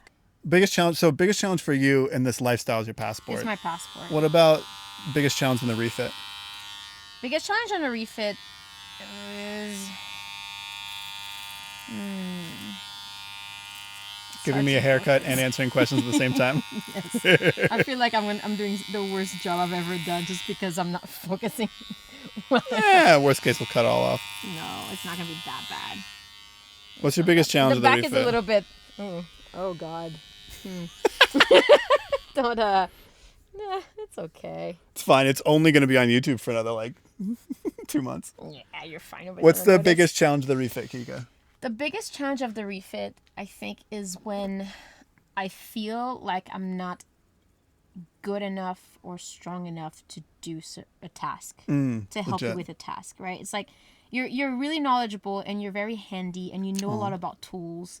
And so when I try to help and I feel like I either don't understand what I'm supposed to do or I just, I can't just tackle something by myself. Like there's some things I can do. Like I can send a deck. That's kind of like self-explanatory. You don't need much expertise to do that. But like there's certain finicky thing like carpentry that I wish I was more knowledgeable and more skillful. I think that's my biggest challenge. To figure out, to understand and to be okay with not being good at everything. Legit. And I think I'm just hard on myself all the time. I feel like that's just life in general, not That's just a refit. I think my identity is I'm too hard on myself pretty much all the time. But yeah, I think that for me that would be the biggest challenge of the refit. Yeah. That's legit. Yeah. What about you? I think the biggest challenge for me is staying motivated. We've never done a project this big and this long before, and it's very difficult to stay focused on a task at hand this long, especially for both of us with ADHD. That's why we kind of try not to focus on like a deadline for when the project's going to be over, because then we'd be stressed out about that. And instead we just sort of focus on like what we're doing tomorrow. It's a really big project. And so like answering questions about solar, like, yes, we're going to put solar on the boat. We don't know what that's going to look like. We haven't thought that far ahead in the future. So because if we did, it would be overwhelming. We'd spend way too much time planning and not enough time doing, and then nothing would get done.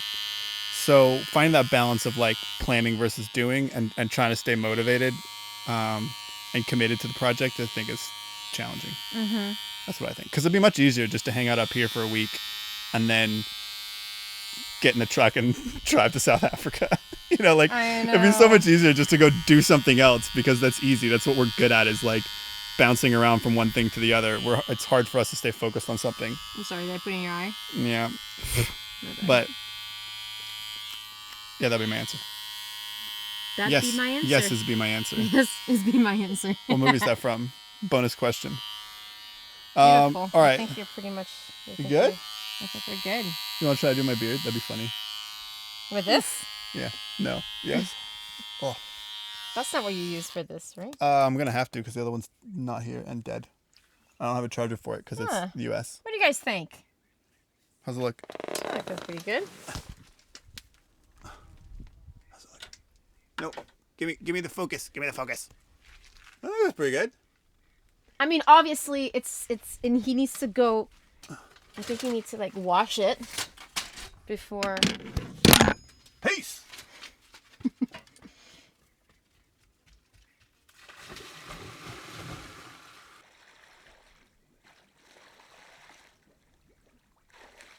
Like Navy SEAL Halle Berry. Right? Like that, right? Yeah, exactly like that.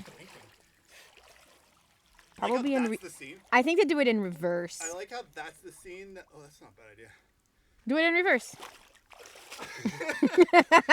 I like how that's the scene that like everyone thinks of when somebody exits the water. It's like that one scene from that one James Bond movie. Should we get out the boat? Oh yeah, by the way, Answer some questions. We can't have a lake house without having a lake boat. Yeah. Obviously. So we're gonna put the boat in the water and get on the lake.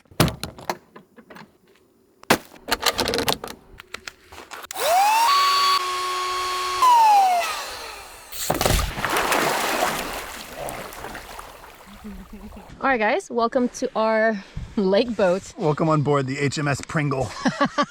We call it that because this was like a $10 grocery store purchase, and the heat just bends it up in the middle. So. But it's the best investment we've done Oh, it's fantastic. This is what made it. This is why we've been able to survive the summers here in Sardinia, because they're super hot. But up here in the mountains, it's really nice. I mean, it's still warm, but this lake is cold, and this mattress is fantastic. That we have. What's the next one? Another boat question from Peter. Peter on Patreon. How do sailboats of Uma's size insulate the interior to keep the interior from getting as hot or cold as the outdoor environment? What options do you have for cabin climate control once you get back in the water? Insulation. So we didn't have insulation when we first started on Uma in the Caribbean. No. We didn't need it because it was the Caribbean. It was dry. I would say that most boats don't have insulation, including most fiberglass boats. New boats are vacuum infused with foam core, and so you get a little bit of condensation elimination just from the fact that there's 2 centimeters of foam in the hull. Mm-hmm. But very, very few fiberglass boats have insulation at all. Usually that's an aluminum steel boat thing, because you have to insulate a steel boat or aluminum boat. Otherwise the condensation issues are crazy. But I don't see why, though, because insulation is not necessarily bad, even if you're not going into colder climates, because it helps with condensation. It helps cool the boat down. Definitely. And it helps heat the boat up. So either way, it's a good thing. I think it's worth doing. I think that what we did on Uma previous version was we insulated down to the waterline, so the interior of our boat stayed the same temperature as the ocean. So we sort of had like a natural dehumidifier as well, because any condensation would condense on the hull below the waterline, so basically the bilge, and it would bring moisture out of the air that way, but it wouldn't condense on the hull. We are going to be re-insulating our boat. Yeah. Currently the 3 options are basically like a sticky foam, like kind of like what we used before, but the same stuff we use in the truck, like Armaflex or whatever it's called, or spray foam insulation, or cork. We're kind of leaning towards cork more than anything. We're leaning towards cork. You can DIY your own recipe, and you can spray it on yourself. The yard has an air compressor. So currently we're leaning towards cork. We've had some friends who've done some tests on their cars and vans, and it works pretty well. So that's probably what we're going to be doing again, because you can get by with much, much, much thinner a layer. Like 6 millimeters of cork is like 30 millimeters of foam. So yeah, we might be doing some tests about that too. But that's currently our plan. Yeah. Is that good? Yeah, I think we're good. All right. All right. Next question is from Slightly Frozen, just so ever so slightly from Patreon, and the question is, what is the toilet plumbing going to be, or are you going to switch to an incineration toilet? Incineration toilet. It's an interesting topic because I didn't really know about it before until I talked to a friend of ours, Cecilia. She lives in Svalbard, and she just converted her toilet to an incinerating one. And yeah, because there's like no plumbing where there's no plumbing. Yeah. And what's interesting is that it's basically it's like it's an incinerator. It just burns everything, burns it down. But I feel like on a cabin it makes sense, but on a mobile vessel, I don't think it makes sense because it uses so much heat. It uses a lot of heat. So if you have a bunch of propane on board, you could go with an incinerating toilet. And then the only thing you have to worry about is like dumping the ash when it's after a couple of days or weeks or however long it takes. Yeah. The wind is blowing us straight back towards the truck. I think we need to but yeah, so the options on a toilet, on a boat, are composting, a traditional sort of holding tank where you discharge overboard 3 miles offshore, or pump out if you're inshore, or incinerating. We don't have propane on board. We're not going to have propane on board. I don't believe there's such a thing as an electric incinerating toilet. It would consume so much electricity that I don't think it'd be worth it. We've talked about composting versus a regular toilet a lot in the previous video, so we won't get into it here, but we're probably just going to go with like a regular, like flush. We spend so little time at marinas, and if we're at marinas, we use facilities on shore, and most of the time we're either in very remote anchorages or offshore, where it just doesn't matter if you dump like one discharge at a time. It just doesn't make a difference. You're feeding the fish, you're feeding the environment. It's a natural process. So we'll be going with sort of a regular holding tank situation, and probably converting to the option to freshwater flush to Yeah. avoid calcification. It's an interesting theory, the incinerating toilet, but I don't think it makes sense on a boat. No. At least not on a small boat that doesn't have a lot of power. You still have my hair on your arm. Oh, yeah. I'll go first at some point. All right, so that's All right, I think we need to need to paddle. Paddle. the wind is pushing us. All right, let's paddle. Let's go. Wait, which way? Are you paddling? Oh, you paddle and I'll go backwards. Turn, turn, turn, turn, turn. 3, 2, 1. What's that? It's a cool boat. This is like a 1/10 of a horsepower engine. Although we did, funny enough, we did think about taking like one of those little electric motors, like the Temo, The little like little electric wand. paddle. and then we Yeah, can just yeah. put it on the mattress, and There was- it would There was a work. company that emailed us recently with these little like electric fins for your surfboard to kind of help boost you up into a wave instead of paddling. And they only have like a 30-minute runtime or something like that because the battery is included in the fin. And we were like, we don't surf. Like, and then our paddleboards, it's not long enough. It's not like it's an actual motorized paddleboard. But then we realized we could put 2 of them on both of our paddleboards and then put this mattress on the paddleboard. And then we could have like little electric motors to buzz us around this little lake. So we might reach back to that company and see if they want to send us 2 of them. just for the mattress. That would be awesome. That'd be have a little funny. electric powered catamaran. That's our lake boat. That'd be so much fun. We made it to the other side of the lake. The truck is like Tiny little speck behind. way back there somewhere. The lake's not that big, but the GoPro's wide angle, so it Yeah. looks big. Okay, so let's keep going with the Incinerating question. toilet. Yeah, okay. All right.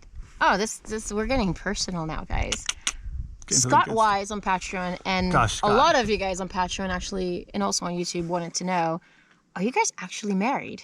If not, when will you do the deed? A lot of sailing channels are having or have children, so there's multiple questions to that question. It's like a whole layer of questions. So there's: are we married, and are we thinking about kids? Yes, we're married. We mentioned that in a couple times. We didn't film it. We didn't film it. It was like a private thing. We only put Yeah. like 1% of our life into a YouTube video. You guys have to understand that. We do a lot behind the scenes. Yeah, so we did make a little movie about our engagement. Yeah, that's fun. That was fun. Years ago. And after that, we got married, but that was kind of like a personal, private moment of our lives. Because the thing is, we did think about making a video about it, and then I realized that means we'd be working Yeah. on that's our like a wedding job. day. Yeah. Because filming is kind of our job, and so we decided to just keep it small, keep it private, and Yeah. just keep it for ourselves. So got wedding these rings are on. our wedding rings. They're just tattoos. Because in our lifestyle, it's like that's the only jewelry that I realize that I'm wearing. I'm so surprised that you haven't lost that yet, though. Like, it's kind of a miracle. Me too. I've almost lost it a couple times. This is my grandma's. Moana's grandma gave her a necklace. My grandma gave me my necklace when I was 16. And I have it on my neck ever And since now then. you're crossing the great ocean. And now I'm crossing the great ocean. Exactly. So yeah, we are married. We've mentioned it a couple times on Patreon, I think. And I think we just like Didn't really. maybe mentioned it on YouTube at some point. I don't even know. We Yeah. don't pay attention to it. But we didn't make a big deal out of it. So Yeah. that's that. Kids. Kids, We can't decide if we want kids or a dog, so I didn't know we were going to say that. we haven't made a decision yet. I know. I know this sounds very weird, but that is actually not far from the truth. We really, really want a dog, but we know how hard it is to have a dog on a boat. Yeah. This year, where we're like living in the back of the truck and coming up to the lake in the mountains, like having a dog would be perfect. So perfect. Like, We know getting out of the exactly. back of a truck. We already know which dog we want, and we know it's gonna be a female, and we already have her name. Like Yeah, we know yeah. everything Yeah. about the dog we want. We just can't get can't. ourselves to do it yet. We 'cause can't, it's a like, lot. if we were living this life, having a dog would be perfect. But as soon as we go back onto the boat, like, we wouldn't want some little fluffy flu dog that doesn't mind not being energetic. Like, we live a very active lifestyle, and we want a dog that can keep up, and there's very few dogs that can. And so it just doesn't seem fair to take that athletic of a dog onto a boat for full time after that. So it's so sad. You know, kids are easier, so Yeah, I mean, kids are easier.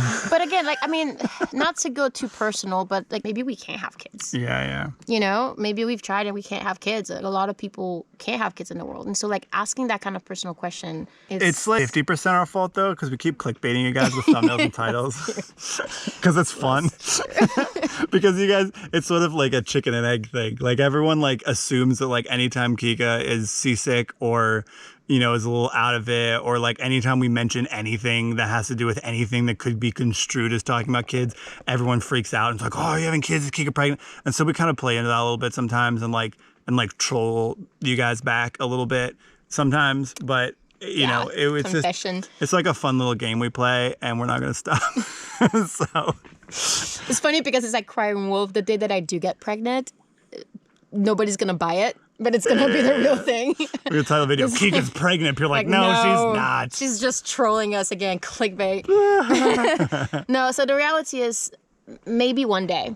Yeah. I think there's a lot of things that we are like focusing on right now. It's just not our priority. If it happens, it happens, but we're not prioritizing it. What's that great? So I just saw one floating around on Instagram when you see these kinds of things and you scroll by, and it was some audio that was like, it's like, if you seem like your life is hard or you're struggling or you're miserable, depressed right now, just remember somebody out there is doing the exact same thing, but with kids. I laughed so hard. Yeah.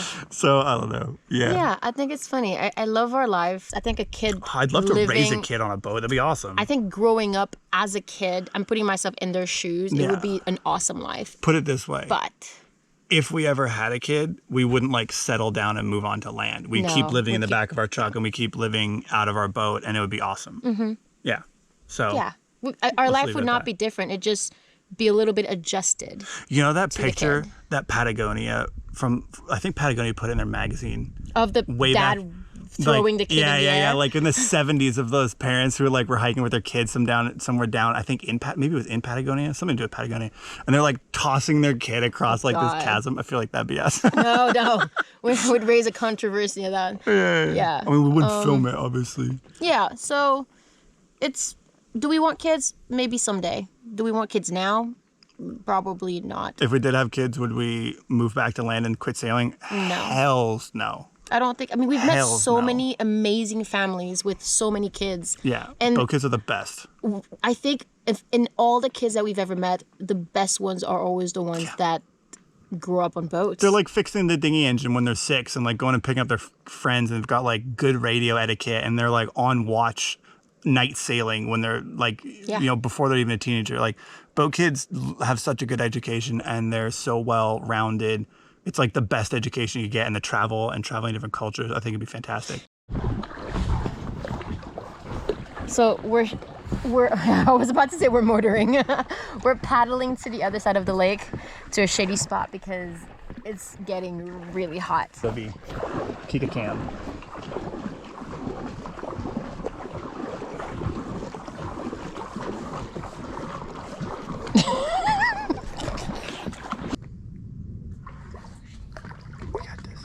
Better? That's so much better. All right. Okay. Oh no.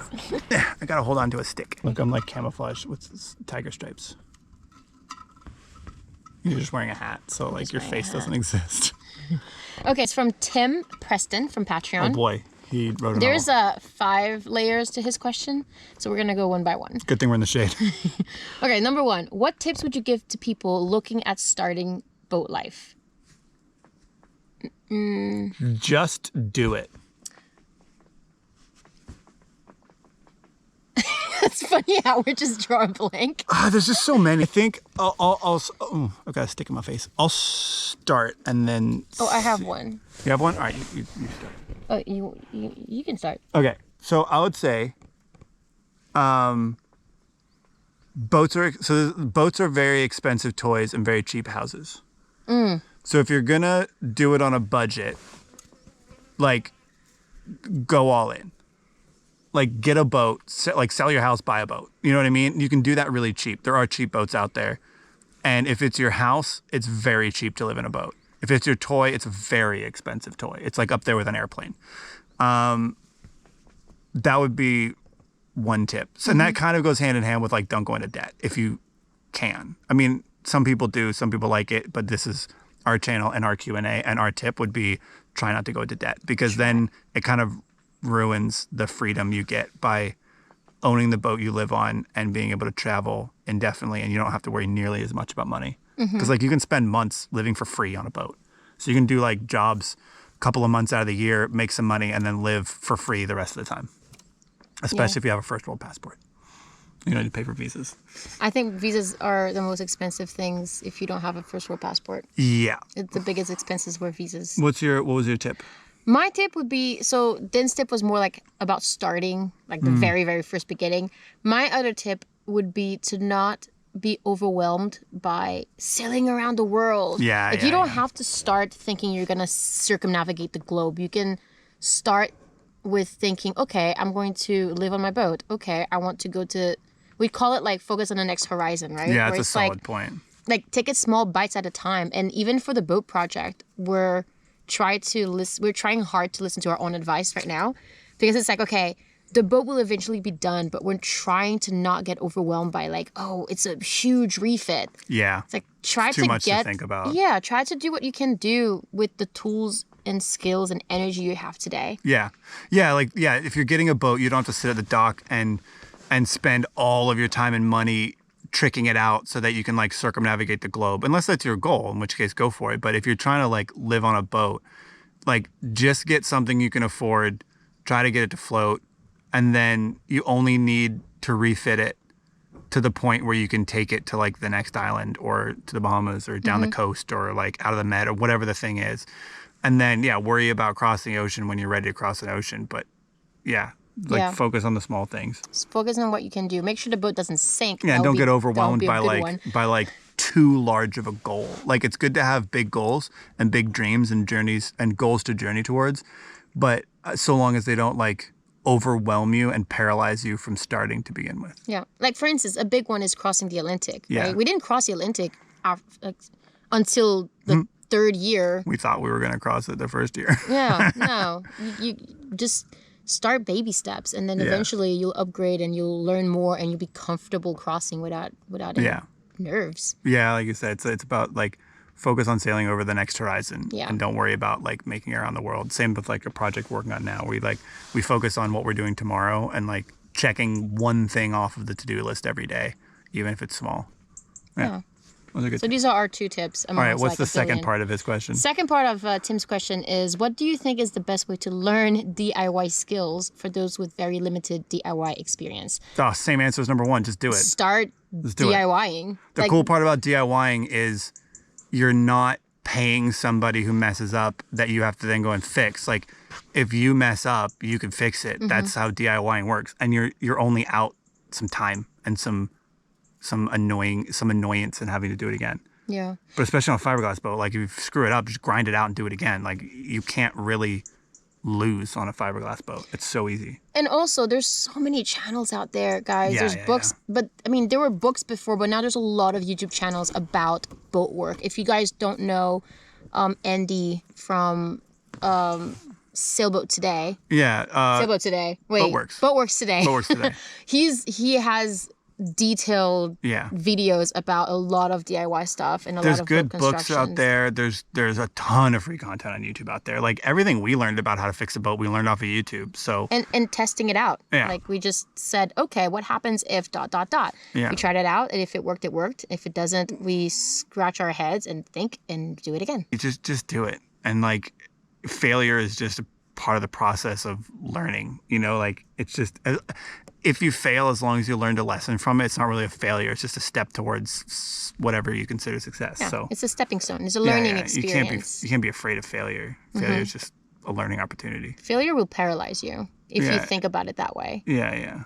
So just don't regret trying. Yeah, start small and build your skills up, and learn from every mistake. So many quotable things we just said. All right, what's part three of his question? Next question. What part three? Oh, yeah. What is your favorite other sailing YouTube channel? Oh, that's an interesting one. There's so many YouTube channels now. And to be perfectly honest, we don't really watch a lot of YouTube videos. About sailing? Sailing. Like the only YouTube videos we watch are either stand-up comedies. Yeah. Kill Tony is awesome. If you don't know that channel, you should definitely Been going know about deep it. into Kill Tony lately. I almost want to become a comedian just because I've watched Kill Tony. I'm like, oh, I want to do that. Yeah. No, So- but yeah, we use YouTube either to learn something new, like how to do a thing, or as entertainment. Because at the end of the day, like we've been filming and doing. Oh, there's frogs. This whole lake is like full of frogs. You're not gonna see on the GoPro. Unless you get really close. They get really noisy in the middle of the night sometimes. Okay, so What was the question yeah. again? Favorite YouTube channel. Oh, favorite. So oh, I think know. I think if we had to pick one, I would say Boy and Brandy. Yeah, would be yeah. my favorite. On Saoirse, yeah. Not just because they're friends, we maybe were biased, but They're so because underrated. They're such awesome people, and they they've make gone great through videos. so much. They've been out of the same amount of time as we have on a very similar boat to us, and they've gone through way more shit than we have. I think what makes them awesome is not just because they went through a lot of hardship, but because nothing brings them down. Yeah, Like, they're still at it. They do it. They, again, Their boat it's like almost the sank. failure thing. Yeah. Their boat like opened up a huge crack in the middle of the Caribbean, and it almost sank. And if And it they're wasn't still for like there. some fishermen who had some underwater epoxy, like they would have sank. And they filmed it all, and it's on YouTube. And I think they're super underappreciated. I think so too. And they're on a very similar boat as ours, and they have an electric motor as well. Yeah. And so they're very like-minded, Yeah. and they're very similar to our channel Yeah. in a way. No, And they're good people. yeah, they're just opposite. Brandy's white, Bo's sort of dark. So, Bo spends more time in the sun than I as do. opposed to us. So you want to see the flip side of us, then go watch Boy and Brandy. Okay, we love We you won't, guys. we won't go further than that. I can keep going. All right. What's the fourth part of his question? The fourth part of Tim's question is, aside from YouTube, social media, what is the best source of income while living nomadically on a sailboat? We sort of covered it earlier, but Yeah, I think it kind of has to do with like boats are expensive houses and expensive toys and cheap houses. Where like you don't you need do so many. not need that much money to live on a boat. Like most of the people we've met out here actually doing it are doing it on super small budgets.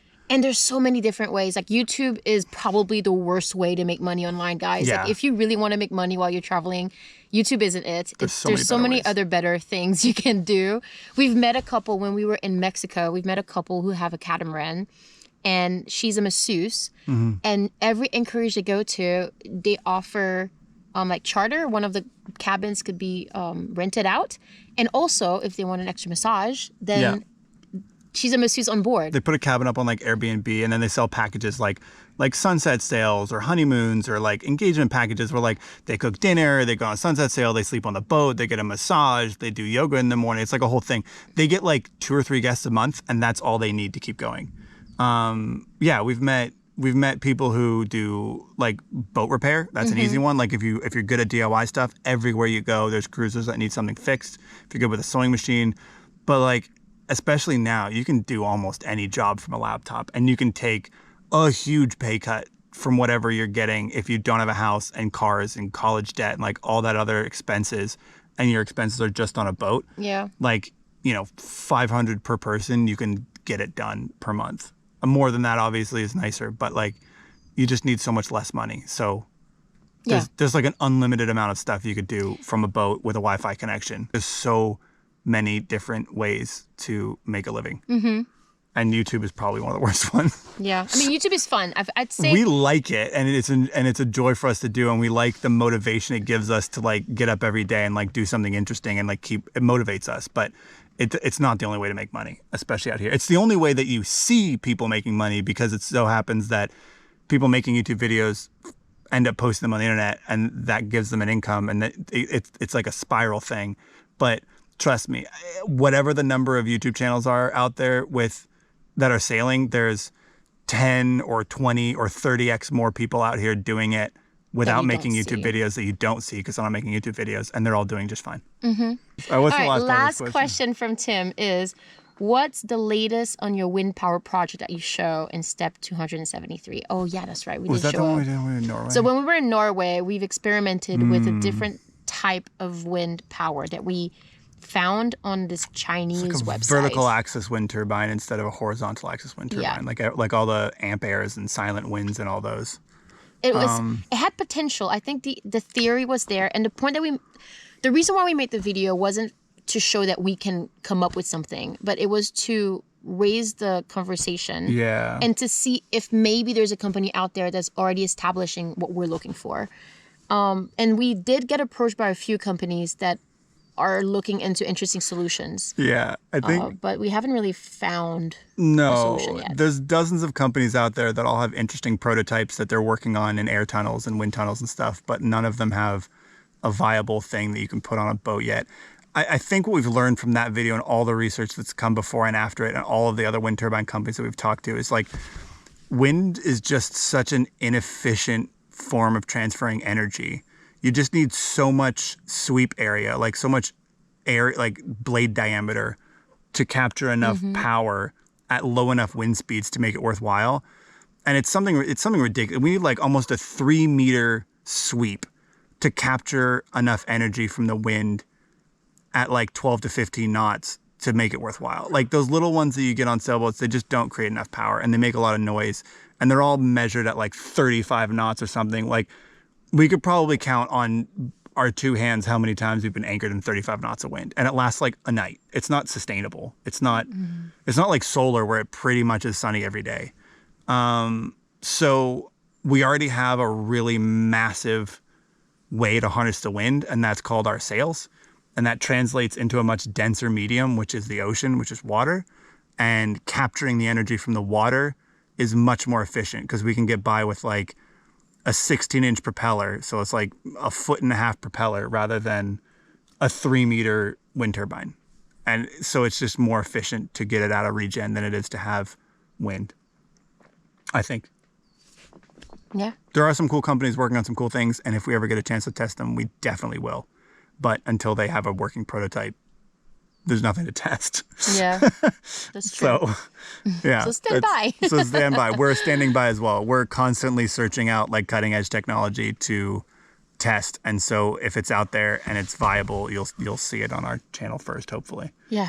But I need a break. I need to like go swimming or something. I'm sweating. We should go for a swim. Let's go in the middle of the lake and go for a swim. Now that we've answered all 5 of his questions. Yeah. That's the thing I like about GoPros is that they're just always in focus.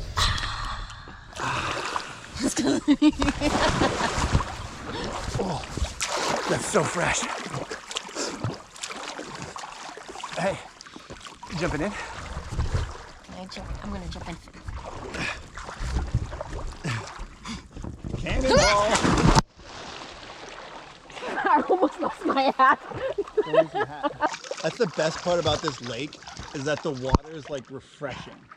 The problem with the ocean right now is that it's so warm that you get in it and it's not refreshing. It still feels like just like you're in a body temperature bathtub. I feel like a beached whale when I get on though. Yeah, there's no graceful way to get on this thing. The reason we like this little air mattress is because it deflates so small.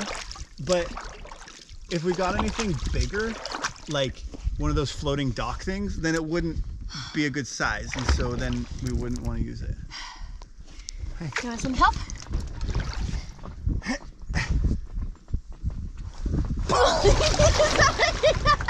It's too dry.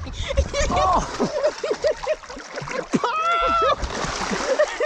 Oh no! Oh no! Oh precious! It's slippery when it's wet, but not when it's dry. That's a true statement. All right. Beach whale. Oh.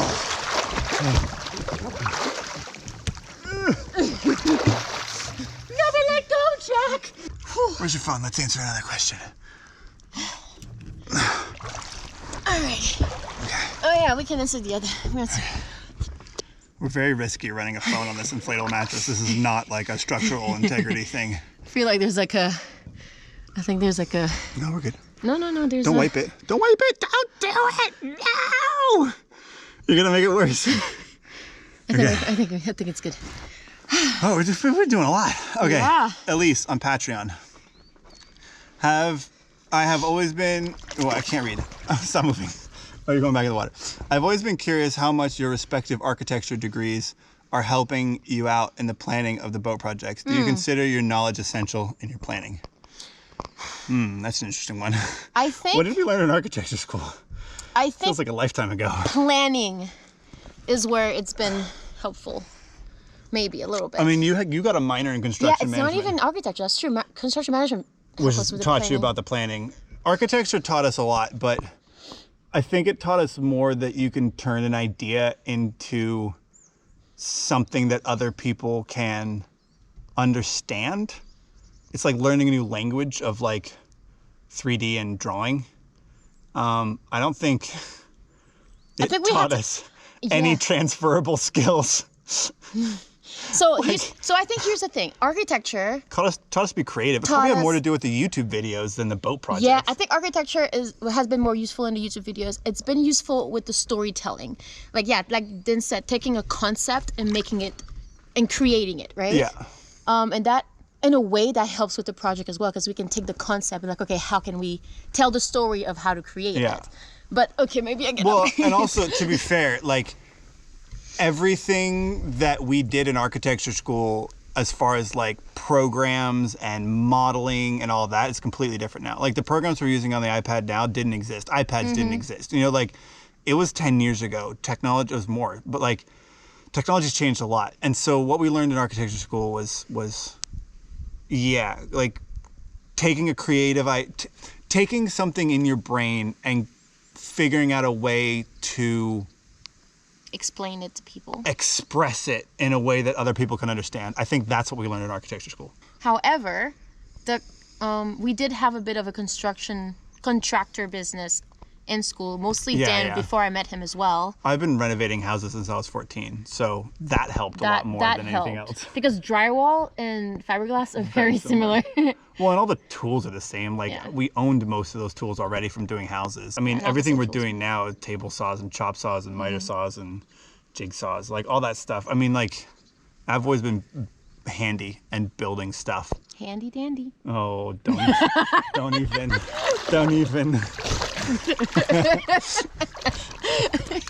Did people call you that before? I don't think. You just opened a wormhole into the internet. Is that a traumatic experience right now? Right. So, yeah, I think that would be the answer to that question. Yeah, I think I'm going to get up to it because it's like slippery. Next question. Do you want me to hold wait. That was, I clicked the wrong one. Don Farmer on YouTube. Are you planning UMA new to be completely electric with no backup generator? Ooh, that's a good question too. Are we planning the boat to be completely electric again like it was before? Or are we planning to have a backup generator like we had before? Like we have in sailboat. So as much as we would love to be all electric again, because we're trying to, because we want to go into more remote places. Yeah. Similar to Norway, but probably more remote. Yeah. I think something to back it up is important. Yeah. So UMA is going to be more of a hybrid system.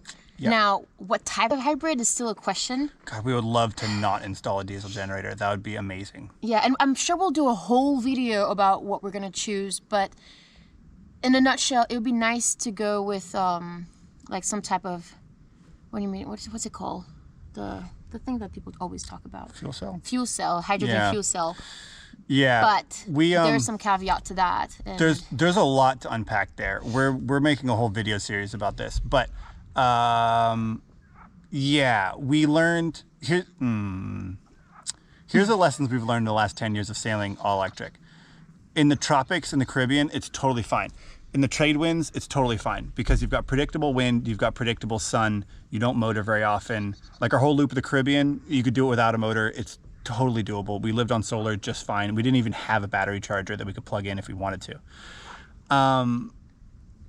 North, like even in the Med, or like up into the latitudes of like New York, kind of, Canada, I think having a backup generator is important. We've had one since Norway and Svalbard and Iceland and stuff. We have used it. It was nice to have like a guaranteed sunny day. From what we've learned about having a generator, if you're going to use it more than once a month, those little Honda generators are a pain in the ass because they're loud and they don't provide very much power. We'd have to run it for hours on end just to charge our battery bank back up. And also petrol is hard AC. to find. Yeah.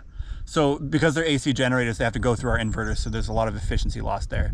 And yeah, petrol is very difficult to find in remote places. You can find diesel everywhere, but we had to like walk around, go into town with gas cans, to find gas stations for cars and fill up there because the docks just don't sell it. So We'd love nothing more than to not put a little diesel generator on board. But the reality is, if we're going to be doing a real backup system, diesel's kind of the only one that makes sense, because like you can't get hydrogen in remote places. I mean, you can't even get petrol in remote places. So it kind of only makes sense for it to be diesel. Will it be like an internal combustion diesel, or will it be something else that burns diesel? We'll see. There's some pretty cool stuff out there. But again, most of it's like lab prototype stuff, and they're not actually like out in the real world yet. So Yeah. But that's the short answer for like a very long video that I'm sure is coming when we start talking about this more when we get to that phase of our refit. Would you be excited to not sit in the cockpit with a generator running 10 inches from your head? With AirPods. Yeah. With the AirPods, it's been fine. I didn't really hear anything. Oh, the problem is noise canceling headphones are great. I love sailing with noise canceling headphones on. All right. Next question. It's from YKT Fun. Why cutie fun? Cutie Fun? Oh, Q. Why Cutie Fun? On YouTube. I'm sure that all your YouTube names are probably creative to some degree, but I feel like I'm not getting a lot of them. Hello. Let's bounce off. We're holding on to the little floating dock in the middle of the... Should I hold on to the other side? Probably a good idea. Then we wouldn't drift. So, that's better. Why Cutie Fun wants to know... Wait, what? This one. Ooh, what about your partner makes this lifestyle enjoyable? For you both. What about me makes this enjoyable for you? Oh, you think you're my partner? I think they're asking about my real partner. Oh yeah, not the on-camera partner. Are they talking about V then? No, Kika's just an actress. I'm just a stunt double. Oh boy. Okay. That's am personal. I going first or are you going first? Well, I read the question. You have to go first. What about your partner? What was the question again? What about your partner makes the question so enjoyable? Can I call a friend? Can I call a friend? Can you put it in a sentence? What about your partner makes this lifestyle enjoyable? Honestly, I think it's your willingness to just jump in and do anything. Like, there's so very rarely a time where you're like, no, I don't want to. I'd rather stay home or go to the bar, or that kind of shit. Yeah. Like, you're just so gung-ho to be like, yeah, we're doing that, cool, let's do that. And then we just do it. And then you enjoy it, and then it's fun. Like, it's fun having like a partner that way, where we can just do shit together. Aww. Yeah. Aww. Like this, hanging out and doing a Q&A on an air mattress in the middle of a lake in the mountains. Yeah. Who does that? Yeah. We could be sitting in the boat, or doing some more boring version of this, or just sitting down in a field or at a table, but this is way more fun. And this is actually how we spend our actual weekend. So you guys are getting minus the GoPro, but yeah. Yeah, you guys are getting a little sneak peek into basically what we do every Saturday and Sunday, basically at this lake, because nobody else comes up here, which is hilarious, because everybody that comes to Sardinia goes to the beach. And the beach is hot in the summer. Nobody goes to the mountains. Yeah, so we come to this little paradise. It's so much nicer. It's so nice. Your Okay, turn? so my turn. What about you that makes this lifestyle? There's so many. It's hard to pick one. I don't have to pick all of them, but I'll just try to say one. Okay, so one of the things would be the way that you always manage to find a solution to a problem. Like, you're a really good problem solver. And that's not just for the boat or for the destinations, but even when I'm having a personal struggle, or if I had a random idea that I think makes no sense, you find a way to help me make it happen, right? And I like that. I like that about you. You're a problem solver. Yeah. And that's one of the things. That's a good one, right? That was the PG version. That was it. Trevor Thomas on Patreon. Any chance we'll get more episodes of The Unknown? Ooh. All right, so for those of you who don't know, we run a podcast called The Unknown, and we call it that because nobody knows about it. Which is probably a problem. It's not public. It's sort of a patron-only podcast. But we ever since kind of starting this refit, we've just been so busy that we haven't bothered. But yeah, I mean, definitely. I think we definitely should. Yeah, so we've slowed down a bit because of the project, and we've had so many things that we're focusing on. But yeah, and also we don't have a boat where our podcast station was. Yeah, we had a really nice podcast set up in the nav desk. That was what was behind that roller. Behind desk. The Unknown. Yeah, but now that it's gone. Now that it's gone, we can spill the beans. That roller door on the nav desk was an awesome slide out, super easy to set up podcast station. It's been really fun to make, and we've been struggling doing it a podcast, like an audio only podcast, or a video and audio podcast. This is the only thing that we argue about as a couple. That's been our you guys want to know if we argument. argue? It's just this. It's like, I want a video. No, I want just audio. It's not an argument between us. It's an argument between like me and the world, and Kika's like a innocent bystander, I think, because like I am so fed up with this whole podcast trend that's going on right now. I love podcasts. I listen to them all the time. I've been listening to them since before they were cool. Before they were cool. Before YouTube was a thing, podcasts exist. I don't know if most people realize that. Podcasts are great. I love them. I love listening to them. I love recording our own. The problem is when you video your podcast, it's just a shitty interview. Like, it's just a low production value interview. Like Oprah is doing a fucking video podcast. She came from like broadcast television where she would interview people live, and now she's just interviewing people via Skype and calling it a podcast, but it's like the same thing. You know what I mean? Lazy video. It's just, that's one side of the trend. The other side of the trend is I'm going down a rant now. It's just like because podcasts have become so popular. You know when you're scrolling Instagram or YouTube and you see some influencer with a nice mic and headphones on and they're saying some like deep emotional like quotable thing? So many times that's just a person with a camera talking to themselves, but because it looks more believable when it's like part of a podcast or they're getting interviewed, most of the time they're just renting a sound studio or there's like so many of these little stages you can rent for like $20 an hour, where they have the fake microphone and you put on headphones and then you just read your script of all the cool shit you want to tell people. But people believe it more because it looks like a podcast. Interesting. And that also bugs the shit out of me. I didn't know that. I thought they were real podcast interviews. Oh, it's a real thing. So they're just pretending that they're getting interviewed? There are people who rent like empty airplanes, empty apartments, empty Ferraris, like empty studios to make it look like you're living a baller life, including podcast studios, and you're just talking to yourself. There's nobody else in the room. Oh my That's a real thing. So because of all of that, video podcasts bug the shit out of me. But the flip side to that is that I also really see the value of sharing little clips and snippets, because sometimes in a 2 or 3 hour conversation, you say some good stuff and it makes good content. And if nobody sees that you have a podcast and nobody listens to it, they won't know about it. That's why it's called the Unknown Podcast. But Joe Rogan, so like split. Joe Rogan has a podcast and he videos it. This is what I hate, because I like so I'm such a hypocrite because I like listening to podcasts while we work. But if it's a video podcast and then they're like, oh, check out this cool thing we're showing on screen right now, I pause and I open it up and I watch the video and then I start watching it and 20 minutes goes by and I've wasted 20 minutes when I should just be listening because it's a fucking podcast. Tell me how you really feel. Do you want to lay down on a couch? How does that make you feel? So that's my rant kind of over. So about the unknown podcast, I think we are going to bring it back. We're probably going to just do audio. We're going to minimize our setup so we can do it like out here on the weekends or something. Yeah, I think we're just going to use like a little baby microphones and just have a chat. Yeah, it is Patreon. Enjoyable. But we're probably only going to be posting audio because it's a podcast. Yeah. So if you do want to be part of the unknown podcast, then sign up on Patreon and we'll probably get back to it. Yeah. Maybe once a month. We used to do once a week, but once a week is a bit much. It was also... Once a month would be good. A lot of times it was sort of like behind the scenes of what went on in that video, because there was often times where we would like do something cool, like HMS Albion, or like go visit a factory or Mets or something, and you just can't tell all the stories in a 30-minute video. And so we tell all the stories behind the scenes in the podcast. But now that we're doing the boat refit, like you kind of see what you get. Like that's what we did that week. That's true. So we'll have to like, I don't know, kind of answer questions like these on the podcast or something like that. Yeah.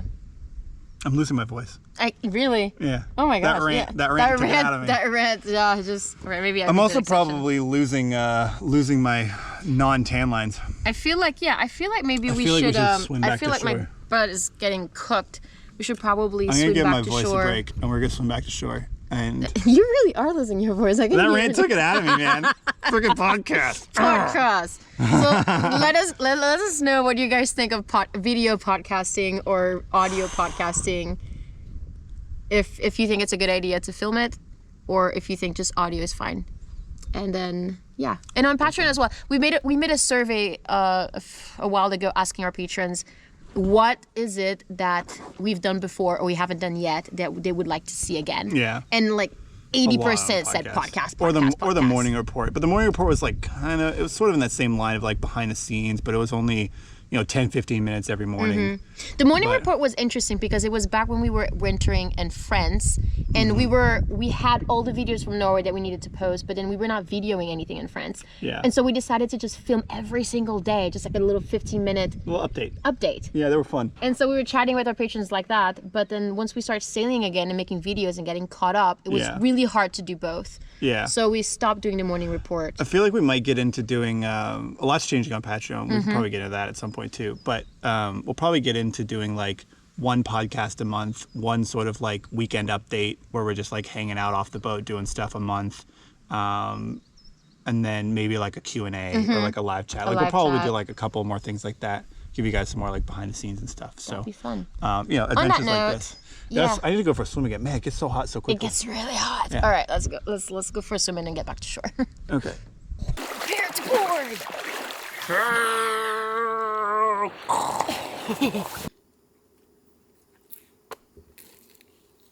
Look at this beautiful view and our tiny baby truck right there. So there's like a little road right below us. You probably can't really see on the camera. You can actually see it, yeah. So there's a little road, and like people walk on it because there's a hotel like 2 kilometers that way up at the top of the mountain, and they'll like walk this loop. And on the weekends, there's usually quite a few people, and they always stop like right up here. And you can see them like take their phones out and take pictures, mostly of the lake, but also because like we're camped down there. And then they'll walk down to the lake, and sometimes they walk on across the road to get there, and you can see them like stop and like take a picture before they realize that we're like in the truck staring at them. Yeah, it's a picture worthy. It's a really pretty view. Spot. It's pretty cool. That's why we like coming up here. And the fact that the truck is right there, it's a beautiful truck. It's a nice spot. It's a nice spot. All right, so we've got more questions for you this afternoon. We came up to kind of watch the sunset and answer a few more questions before we get dinner. Gotta like burn off some calories, All right. Speaking of this beautiful epic view, a question from Zia on YouTube. Zia wants to know, do you plan on ever moving inland and off of your boat? Why? Honestly, I mean, okay, let's be serious about it for a second. Right now, no, obviously. We love the boat life. We love traveling around.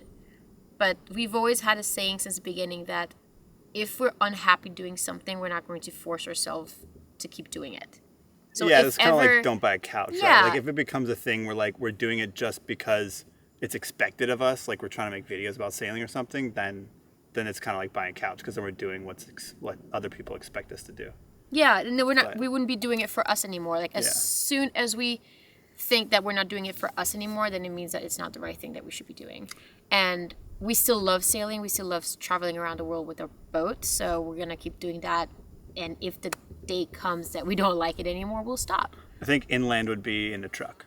Yeah. I don't foresee us like buying a place, like a piece of land and like settling down. Now we're all so young, so maybe we will someday. But like once you sort of taste the freedom of living on a boat and like, obviously not right now because we're on the hard, but when we're on anchor and you can literally pick up your anchor and leave and go to any other country in the world on your boat, on your time. It's like that level of freedom is just unmatched in any other lifestyle that I can think of. Yeah. Because our whole home comes with us. It's not like we're going and leaving everything behind and we have to come back. It's like we can just go and like there's no ties. I think this is probably the same reason why we ended up getting the Defender instead of an apartment here. Is because an apartment here we'd feel like it's not our type of life. We would feel a bit stuck. We'd still come up here on the weekends, but we'd be camping instead of just bringing the whole truck with us. Yeah, and the fact that we can live in this thing and move anywhere we want to move while we're refitting the boat, I think that's the best part.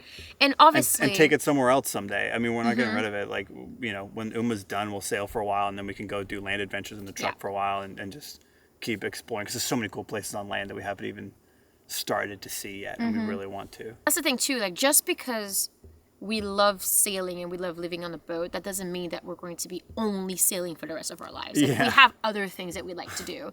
So yeah, we'll probably balance our time and balance our life with doing other things that we like to do as well. But other things that kind of give us that equal amount of freedom. Yeah. And I think living in a truck is kind of similar to that sense that we get on the boat, because we can literally leave right now and drive to China if we wanted to, or South Africa, or, South America. I mean, it's pretty amazing. Yeah. Yeah. So if we're moving inland, it's going to be on the truck. It's going to be on something that can also move. Yeah. Michael of Lombars from Patreon wants to know, what are the common used design that you consider weird and impractical? I'm assuming he means in sailboats. In sailboats. There's a lot of common designs in the world we consider weird and impractical. Most production boats out there aren't designed by people who sail. The hull shape is probably designed by somebody who sailed and has a pretty good understanding of how the boat will perform, but the interiors are often just designed by cabinet makers or intern architects. Like, it's amazing how little of boats are designed by people who actually spend time on boats. So the interiors are often designed to be apartments, and they're not designed to actually sail. So that's pretty weird. The drawers that open like side to side. Oh yeah, instead of for sure front and aft. We were just on the new what was it at Dusseldorf last year. The Jeannot, I think. Yeah, the Jeannot 55, which had like an interesting cockpit layout. Like, at least it was different. But you go down below and it's very small for a 55-foot boat because they have like a lot of big cabins. But it's a linear galley with those drawer fridges, but the drawer fridges slid out like from the hull inward. So if you're heeled over, you're going to get crushed. And if you're heeled over the other way, you're not going to be able to open them because the drawer fridge is going to have 50 to 100 pounds of food in it. I mean, like, they're heavy. And you're not going to be able to access food while you're out sailing. And we're saying this from experience too, because like we've had a huge drawer that it was a tech drawer in our boat, and it was side to side, and we did not want to open this at all while we were sailing because it would either just swing open or it would not open at all. Now you open up a whole can of worms. I could go down a list. Macerating toilets that don't work.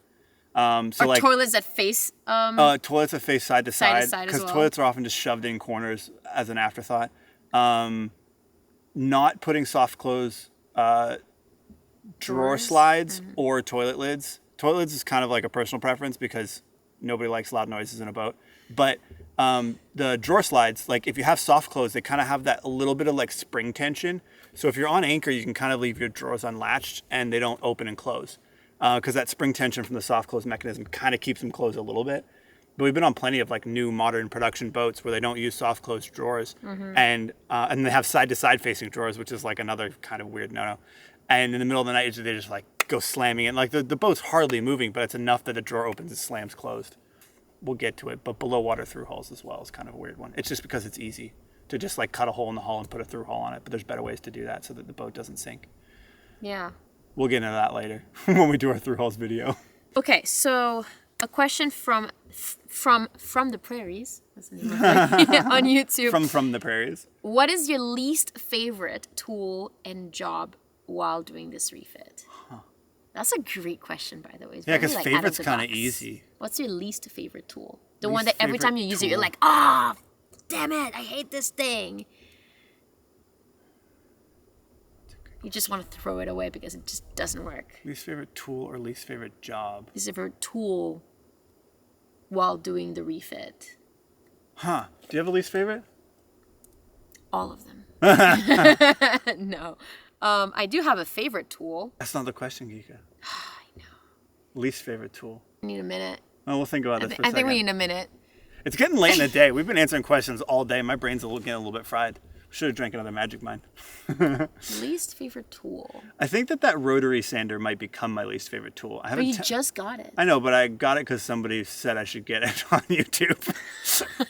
I guess we got enough comments being like, you should get a drum sander, like the little rotary resurfacing tool. And so I was like, fine, we'll get one. And we found one that was like a decent price and had a vacuum cleaner hookup. And so far it's been like not very useful because the boat's just too curved.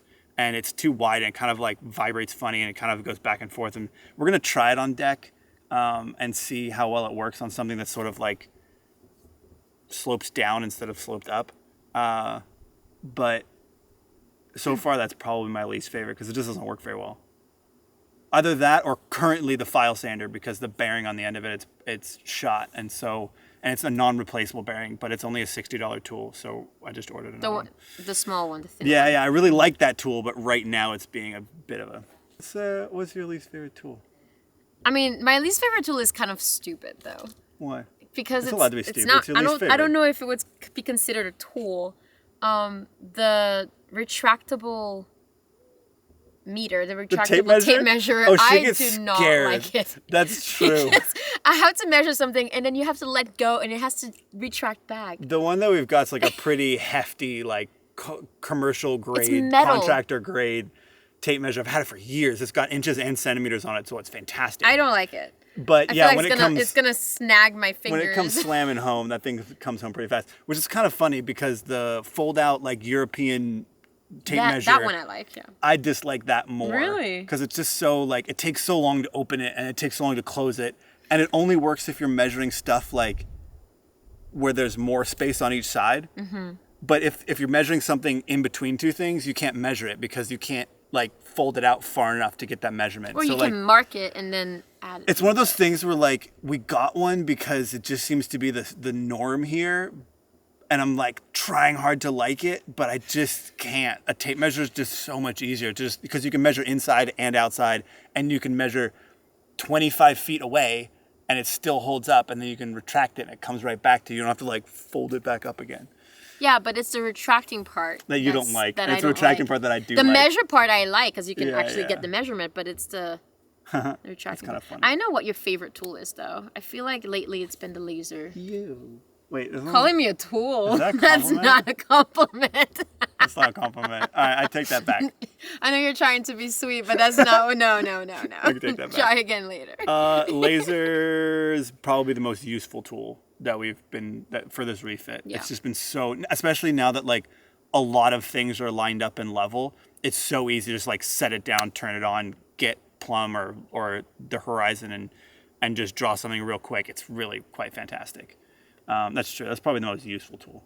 Yeah. But what So about your here least we go. favorite job? Was that part of the question? Least favorite tool or No, it least was favorite job? least favorite tool that you've used in a job for the, tool and or job. Oh, there Least is a favorite favorite job? job. Oh, and that's the one's easy. It's like grinding the ceiling Above your head? Yeah. above your head. Grinding is okay. Like you can put music on and you can just like grind and Wearing sand the Tyvek fiberglass. suit, it's not so bad. But it's when you're above your head and you can't do more than 15 seconds at a time because your arms are just Especially after like killing 2 or after 3 that. hours of it. Yeah. Yeah. So my least favorite, that video is going to be out by the time this video comes out, is a chain locker. Grinding the chain locker. Grinding the chain locker and even fiberglass in a chain locker. It took 6 hours to grind it. It took 6 hours to glass it, and it's only like this big. But laying up in that thing and only being able to like move just a little bit above my head, and like it was super handy having you like hand me stuff. But that one I've been dreading since we started this project. I'm glad it's over because that was just it was just shitty. Like the whole thing was just that position and yeah. And it's just such a small space. It's kind of claustrophobic. It's hot. There's no oxygen. Like I couldn't put like a full respirator on when I was in there because there's just no space. Like it's just annoying. Now we haven't done the deck yet, so. Yeah, but it's down. It's grinding That's like true, it's below with- you, with the and we can always gravity. wait until it cools off next month and then do it. It's not going to be that big of a deal. Mm-hmm. Yeah, chain locker for me, but both are grinding upside down. Yeah. And- Grinding above your head. Yeah, And no it's matter what miserable. is pretty awful. Yeah. We should have flipped the boat upside down. That would have been easier. Yeah, it would have been easier after the flip. Yeah, The yeah. flip would have been the least favorite job, I think, at that point. All right, what's next? All right. They just keep going. Piotr Gutiker from Patreon wants to know, I was wondering how you arrange health/travel insurance for you. Is it some sort of special marine insurance? It's not any special. That's a good question, actually. We only have liability insurance for the boat. On the boat, we just have liability. Mm-hmm. Yeah, because that's all we need. Comprehensive insurance, again, goes back to usually you only get that if the bank owns your boat and they want their money back. You're required to have it. But that's like if your boat gets damaged, the insurance pays to fix it. So if we had a brand new boat, we'd have comprehensive insurance because we'd have a loan out for it and therefore we'd need it. But on our boat, if something breaks, we're just going to fix it. And if we had comprehensive insurance, the insurance company would tell us where we can and can't sail, who needs to be on board, what the certifications need to be. We wouldn't be able to do hardly any DIY work on our boat because if we installed the batteries, they'd have to get certified, the generator, it gets messy very quickly. As far as personal insurance, like health insurance, we do. Yeah. We have a pretty good one. We've got a pretty good travel plan that keeps us insured anywhere in the world. It's pretty expensive and the deductible's very high, but we use it as just like, we've never needed it, but it's just for like serious emergencies. And it's cool because it'll treat us in the country we're in if the facilities are available, or if not, it'll fly us to the next closest country where the facilities are available. Yeah. It won't fly us back to our home country, which is huge because well, Canada's okay. Should be getting flown back to Haiti, which is just not good. And a lot of travel insurance companies only insure you for like 3 months out of the year, and then you have to go home and stuff. So we've got good health insurance. But honestly, for anything that's not like major surgery or broken legs or anything like that, we just pay for it because outside of America, dental work and basic hospital bills and stuff, it's very affordable. And so you don't need insurance every time you go to the ER, which is kind of nice. The story, I think we've probably told this before, but like when we were in Curacao, I ended up getting a kidney stone, which I didn't know was a kidney stone at the time. So I thought like my spleen had ruptured or something like that. And I went to the ER because I didn't know what it was. And I was in the ER for how many hours? Like 4 or 5 maybe? Oh, more than that. It was like 8 hours. Yeah, they did blood tests because I'm pretty young to get kidney stone and I haven't had them before. And it was very, very painful. And because I didn't know what it was probably even more painful. But they did like blood work and ultrasound, and I was, and then some probably morphine. Just shoved a needle in my butt, and everything just felt better after that. But that cost €80. So we thought it was gonna be a lot more than that because we're used to U.S. prices. But yeah, 8 hours in the ER in Curacao cost us €80, and so we just like laughingly paid it and walked out. And that's been sort of the case in a lot of the countries we've been to, is that doctors' offices are just a thing you do and you pay for. In the UK, I did a lot with a chiropractor, and it was like €25 a visit to go see a chiropractor. So I was going like once a week. And they were like super apologetic that I didn't have insurance to cover it. I'm like, this is fine. Like this would be costing me $500 a visit in the States. So yeah, for the small stuff, we just pay for it. And then larger stuff, we do have insurance. Mm-hmm. All right, the next question is from Meltisa on YouTube. Maltesa. Like the chocolate candies? Like Maltesa. The question is, you've both mentioned having ADHD. Can you tell us a bit more about it? Oh, how long do you have? We gotta eat dinner soon. How did you come to realize it, and how did it affect your life? So I think I'll let you speak first, but you knew you had ADHD before I realized I had mine. I knew I was dyslexic in high school because I read a book called The Gift of Dyslexia, and it basically just like summarized my entire brain, and it was fantastic. I had a lot of like side effects of that before, but it was misdiagnosed as like depression and anxiety and everything like that. But once I figured out it was dyslexia, it made things a lot easier. That's very often paired with ADHD, and it wasn't until college when I could not finish my projects. I went and I started doing research on ADHD because I knew it was something that was like paired with dyslexia, and I went and spent way too much money at some clinic somewhere for them to diagnose me with ADHD, and then they wanted to put me on drugs like most good American doctors do, and they started doing like EKGs and like tests on my heart to see if it was capable of handling the ADHD medication. And then I just did a huge step back. I'm like, what is ADHD medicine, and why does my heart need to be healthy before you give it to me? And found out mostly it's just like legalized speed. And anyway, did a lot of research on that. And this was like 10, 12 years ago. But realized I didn't want to take medication to fit in to someone else's society or someone else's like box, and would rather just like build a box that works for me to live in and not take medication, which is what we've done. That's my story with ADHD. So I think mine's a bit less structured. Yeah. So I think I was in denial. That's in Egypt. That I had ADHD. I doubt you were in denial. Speaking of ADHD. I was in denial for a very long time. First, I didn't really know what ADHD was growing up. I was just kind of like this very hyperactive, talkative, and Life in the clouds, kind of. life in a my head was in a cloud my entire life, and I just thought I was just me. You know, a lot of the symptoms that points towards ADHD I had, but I didn't know what it was. And then it was recently, maybe a year or two ago, that I was getting so frustrated of how my brain just could not function properly. And I was just getting so down on myself because I could not remember things. I could not get things done. I could not, I feel like I didn't function anymore. Yeah, you feel like lazy because you can't get anything done. And then it's funny because I think it was like a year or two ago. And then the more I talked to Dan about it, the more he could show me like videos and you're ticking a lot of boxes here. Yeah, and then he was like, you know you have ADHD. I was like, no, I don't. And he's like, yes, like, do you feel this? Do you feel that? Do you feel this? Do you feel that? Like, you do have ADHD. I mean, I'm not like a doctor. I'm not a psychiatrist. Like, I'm not like diagnosing you. But it's one of those things where it's like, I've done a lot of research on it. And it's like, there's a set of like tools that you can use to like function better. And little tricks and tips along the way. And it was more of a thing of like, here's a set of tools. If you use them and they work, it doesn't matter if you have ADHD or not. Now at least you have a different set of tools to function. Exactly. Yeah. So I never got diagnosed for ADHD. I feel like unless I wanted to get medicated, I feel like there's no point. Yeah. Although I did talk to a friend who did get diagnosed, and she did it in Portugal, and she was explaining that the test is kind of intense because it's not just answer those questions, okay, you have it or you don't. It's they make you go through like little experiments, right? They play games with you and they see how your brain functions through those games.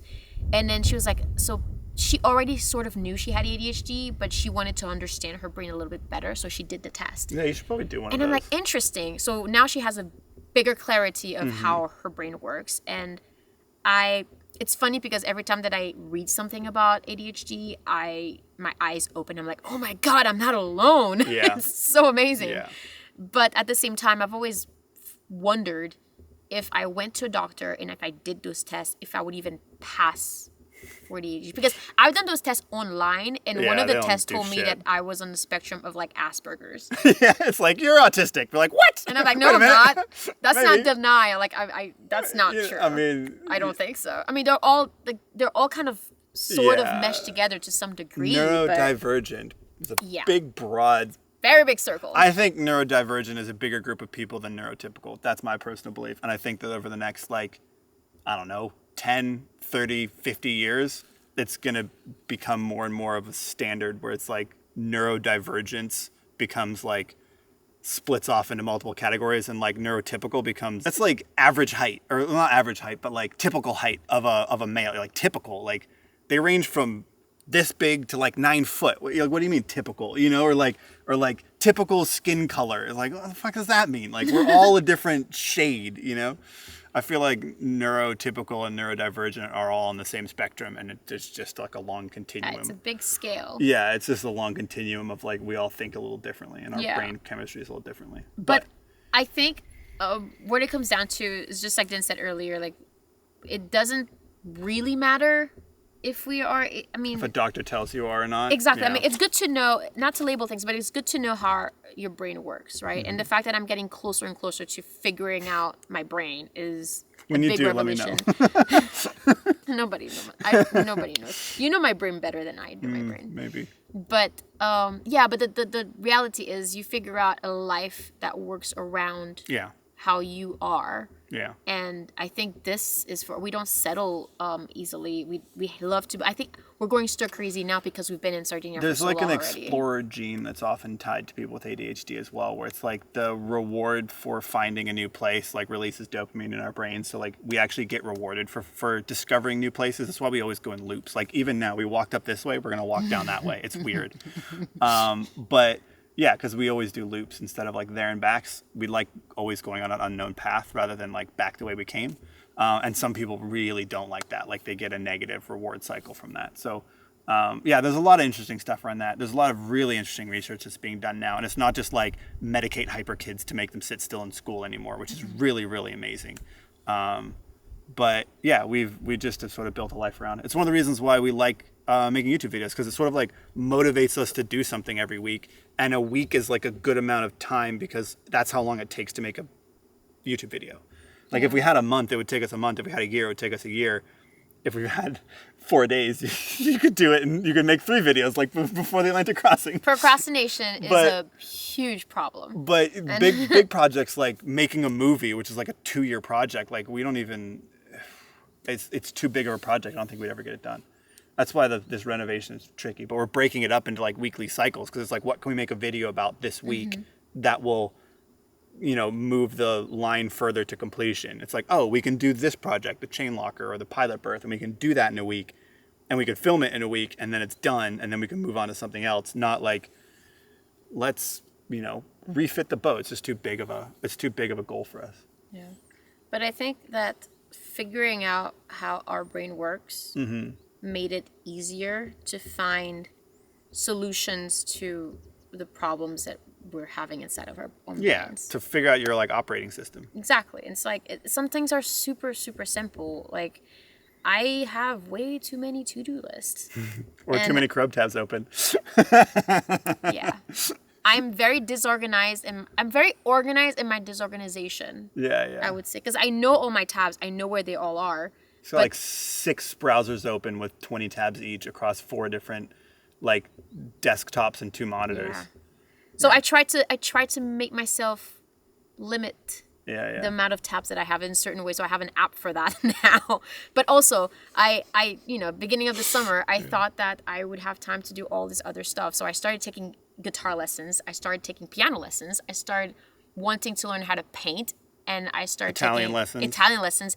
And I am doing literally nothing of those now. Yeah. Because I start something and then I quit.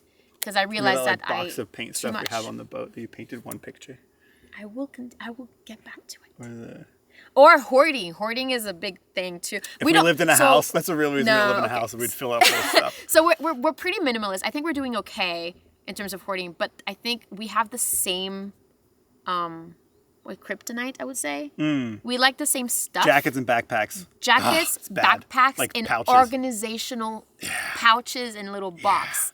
These are terrible because when we do the tour of our truck, you'll see just how bad it gets.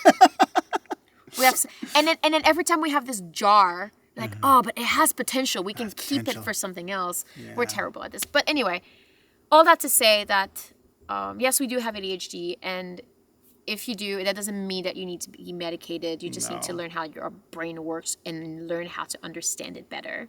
And once you do, it's a whole new world. Yeah. So thank you for helping me figuring out self-diagnosing. Yeah, exactly. What is wrong with me? All right, are we gonna keep? Sun's getting real low, big guy. Yeah.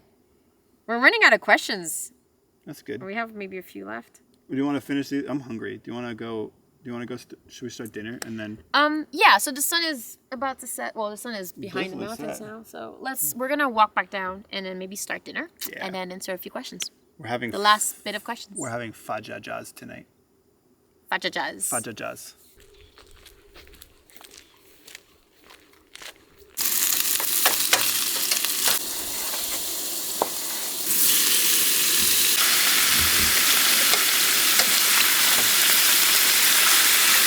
While we're cooking dinner, I figured this would be a good time for some more questions. Hopefully, we don't have to answer questions while we're eating dinner, which is like awkward. Weird. Hopefully, I can chop stuff and answer questions at the same time. I don't think. Difficult. Oh, I should cut it like linearly, like this. Because we're gonna put them in fajitas. And we got peppers to cut too.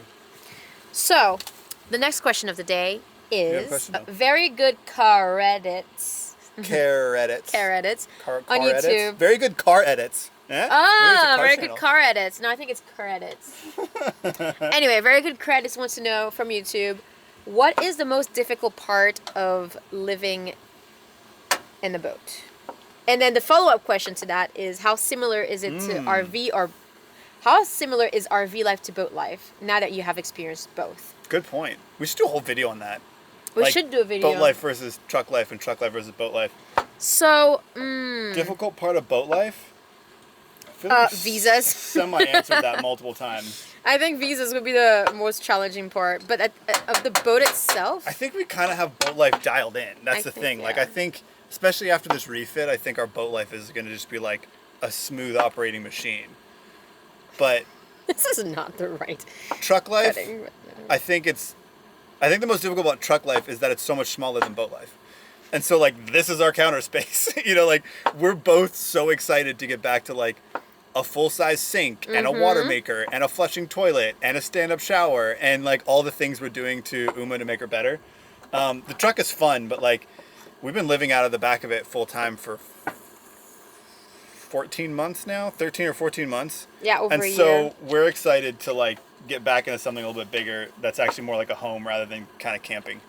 Yeah, I think that truck life is much smaller than boat life, for sure. Although we don't have to worry about our anchor dragging in the middle of the night. No. But it's very similar. It's so similar because we still live outside. We're still connected to the outside world. And you have to kind of have an active life. I mean, RV and truck are a little bit different, I would say. We still have to check the wind and stuff too, because like the weather affects us on the truck just as much as it affects us on the boat. Yeah. With wind, especially because we live up in the tent, so that's true. You gotta like pay attention to wind, which way it's coming from. We're so lazy. We're using fajita powder. I didn't notice that you were actually doing that. That's funny.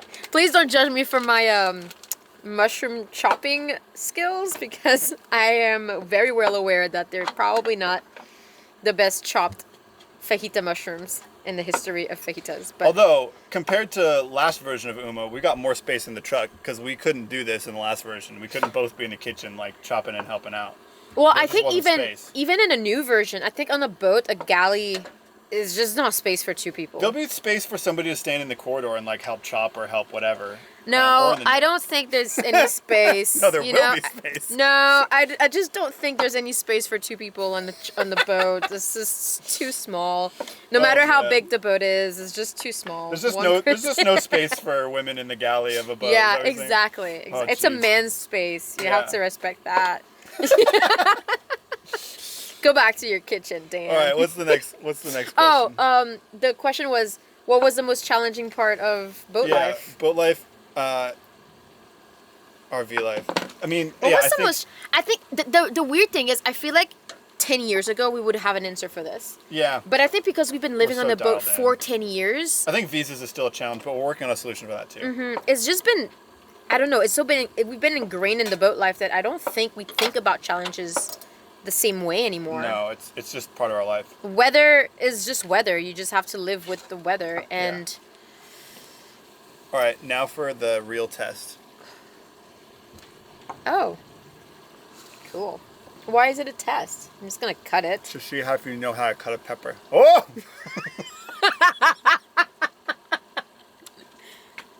No. And you cut in rings. No. Yes. No. Stop it. You cut in rings. Yeah, there's like little sections. That's exactly what I was gonna do. You just go like this. Yeah, that's exactly what I was gonna do. You just cut off the little sections. Look at them mansplaining me how to cut peppers. All right, that's how I cut a pepper. Yeah. Show me how you were gonna cut a pepper. Well, now I'm self-conscious. Yeah, just show me. What are you gonna do? Cut it right here in the middle? Let's go for it. I was gonna cut it. Okay. This is good. I'm just gonna cut it in a different way, just because now I wanna. Why wouldn't you cut it this way? Because you have to take all the seeds out. There's no seeds to take out my way. Look, there's no seeds to take out this way either. Look. And half. No seeds. And that half. And then this part, you just cut. Oh, that's so good. Like a little bit. You just cut a little bit and a little bit. You make stars. I mean, it works. There's no wrong way to cut a pepper. I was just kind of making it. And then you kind of peel it like a banana. Sure. It's a little bit on the messier side, but. That's really good. See? And then you don't need the rest. right? This whole bit is kind of Yeah, you like. don't need that bad. It's all seeds. Oh look, we just killed a pregnant one. Yeah. Okay. Right, steak's coming out. I thought I was gonna be able to cook all the veggies in here too, but there's just too much. See, a perfectly fine way to cook peppers, Dan. Legit. Oh my god, that's so much fun. Who Oh, decided but you it have was to a good cook the peppers too, no? idea? Yeah, I just I thought I was gonna be able to fit all in one pan, but that's just too much meat. It's too much meat for one pan to handle. Yeah. The pan has to handle more meat. I don't know what I'm saying. Anyway, challenge. So we did. Well, I think we didn't answered answer the that. question. Yeah, visas are the most challenging part of boat life, and the rest of it we got dialed in. Yeah, visas. Um, Well, actually, I think there's another challenging part of boat life, and it's being okay with. No, it's knowing when to stay versus knowing when to leave. oh, that's a pretty good one too. Yeah. Because sometimes, oh shit, I just lost one. You fired. You know, sometimes you really want to stay in a place because the community is amazing, the place is amazing, but then the weather dictates if you're going to stay or not, and you just have to leave. And other times it's because you know you've been in the place for 6 months or more, Yeah. and then you're like, okay, it's time to move on. You just have to. I think that's the challenging part. Is like leaving a place that's so amazing, but knowing that you're gonna go to other amazing places as well, and you're leaving people, you're leaving friends, you're leaving. You know. Yeah, I think that's actually probably a better answer. I don't know if I'm explaining it right, but I think for me that would be one of the challenges. I would agree. Does this white part? Do I cut it No, out? you can eat it. You sure? Yeah. It's just the seeds that aren't really tasty. They're kind of bitter. I mean, you could eat the seeds. They're not poisonous. They're not poisonous, are they? I don't think they're poisonous. I don't think so. Why would it be poisonous? Where it's peppers. So, moving on. Well, I think we're satisfied with Yeah, that, next right? question. Next question. Let's see. Let's put the knife down. All right. This one is from Viva La Vida from Instagram. We didn't ask questions We didn't on ask Instagram, questions did on we? Instagram. Anyway, How did that make it in there? asking for a friend. Now it feels like a radio show when you're taking calls. When you talk to your therapist. Asking for a friend. She doesn't like drinking plain water. What do you recommend to stay hydrated? That's a very Random question. random question, but okay. Who don't like drinking plain water? So if we don't drink plain water, what do we add to our water? We used to add lemon and things like that. Mint. But Mint tea. mint tea is really good to add water. But one thing that we've discovered not too long ago is something called LMNT. And it's All these. oh yeah. Oh, you mean not just all these, you mean I forgot you that. mean all of these? So do you want to tell the people what element? Yeah, is? element's electrolyte. So, Yeah. but unlike electrolytes that you get in sports drinks that are full of sugar, there's no sugar in it. So, it's 0 calorie and it tastes freaking delicious. It's a whole bunch of sodium and it has potassium and magnesium in it. It's powder form, Yeah. which is great because you can travel with it. You can pack a lot of it with you, and it's kind of like drinking a Gatorade, only it's 0 sugar. Yeah, without all the calories. Yeah, and we've been obsessed with this stuff. We've been so obsessed that I don't really like drinking water a lot. That's true. So I have to force myself to drink water. And since we've been taking LMNT, I've been adding it to basically every time I need to drink water, I've been adding it to my water Probably bottle. not healthy. So each pack is 1,000 milligram of sodium. And I think the recommended is between 2 grams and 6 grams. Yeah. And that's including all the sodium that you're already having in your diet. And if you want to know more about the sodium and salt and how it affects your body, there's a really good podcast from Huberman, and he talks a lot about the details of that. So I'll link that below.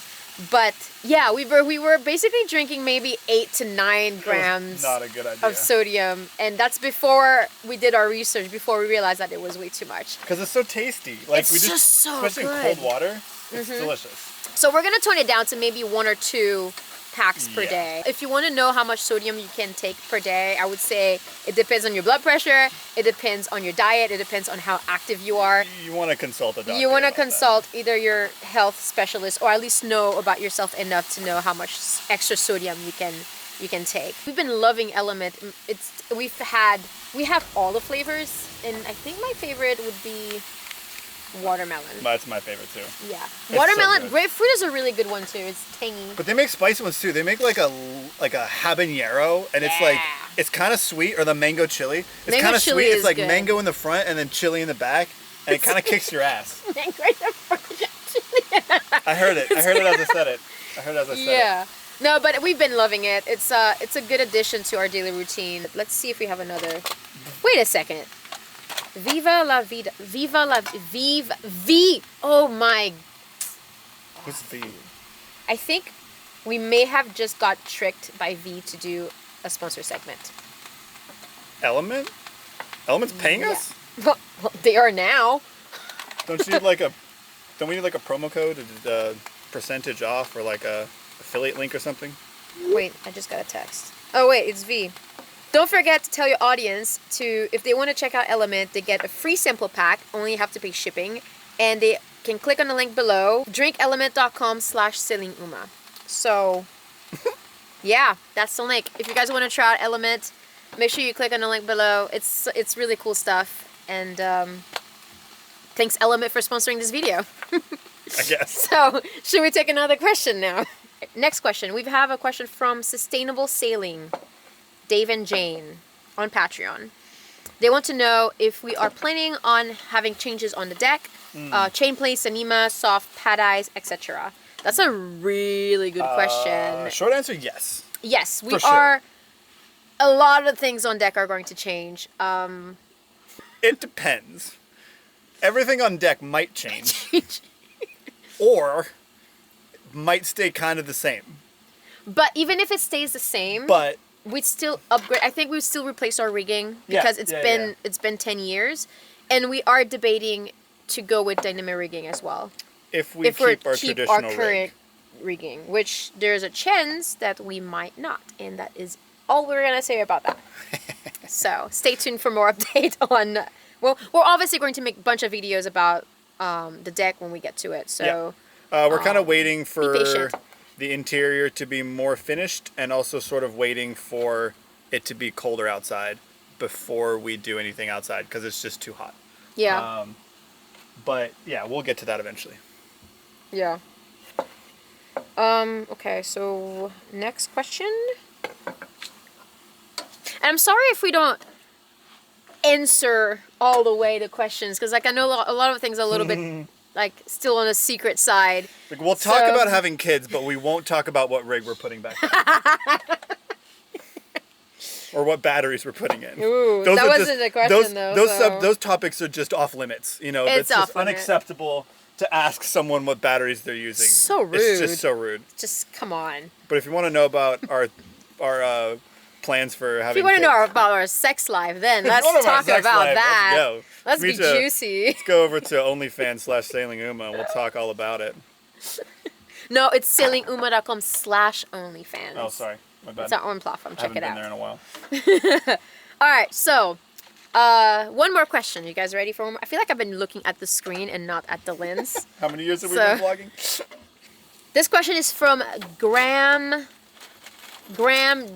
G1YT. Oh, G1 YouTube probably. From YouTube. G1YT. Graham wants to know, any chance you'd sell me that Range Rover when you go back to sailing? Not if you call it a Range Rover. First of all, Graham, how offensive. We're definitely not selling it to you, even if we were, because you just called it a Range Rover. It's not a Range Rover. We like to call it a Ford SUV.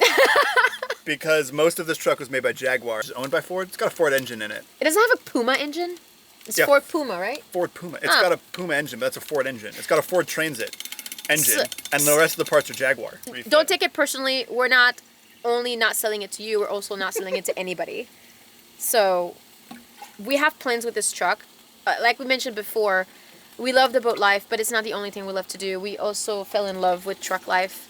Well, I feel like we're hypocrites because we're also calling it a truck, while a lot of people don't like calling Defenders a truck. It's a ladder frame 4-wheel drive. It's not an RV. It's not a car. It's not a van. It's a Ford truck. If it walks like a duck and it quacks like a duck, then it's a truck.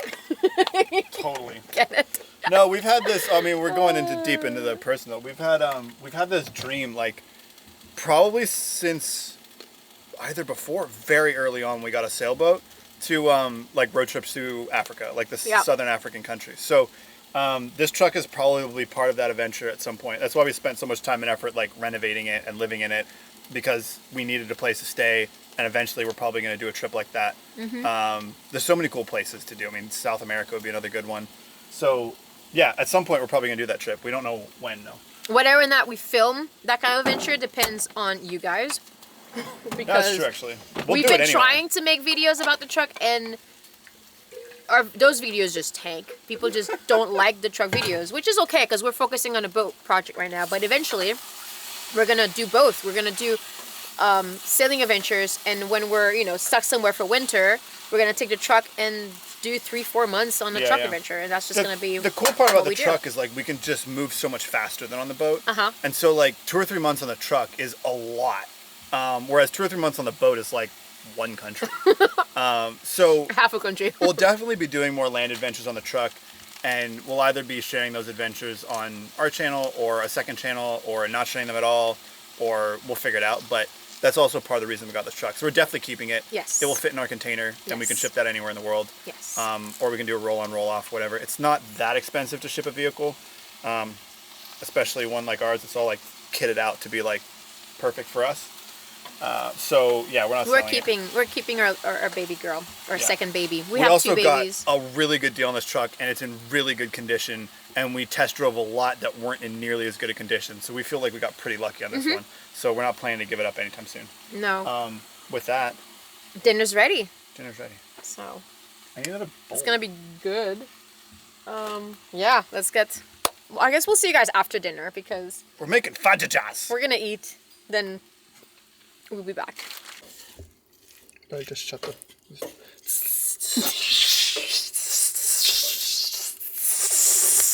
I'm sizzling. That was good. It's so good. And we have tomato bowl number 1. Tomato bowl number 2. That's what happens when you get distracted when you're answering questions and cooking at the same time, is you end up cutting tomatoes twice. All right?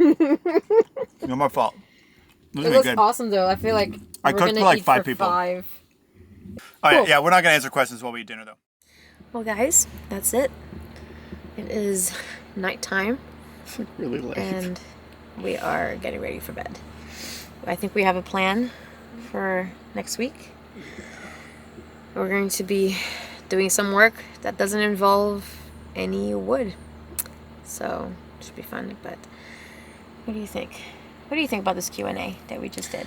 I lost my voice. Yeah, he did. He lost his voice. I think it was my rant about podcasts. It was kind of funny, actually. Yeah, let us know what you think. I think this is going to be a really long video. I think so, too. I think it'll be like at least 2 hours. All day. Yeah. It's like a podcast. Yeah. But I think it was worth it. There was a lot of great questions, and I think it was time for us to answer them. Let us know how you like them. Let us know. So if you want us to do more of these Q&As, or shorter, or longer, like less questions but in more depth or whatever. Yeah. We'll definitely keep doing the podcast, which are answering questions as well and going into details about behind the scenes of the videos on Patreon. So if you're interested in that, check out our Patreon page. But let's go to bed. In the meantime, it's starting to rain outside, coincidentally. So we're gonna go to bed, and we'll see you guys in the next episode. Cheers.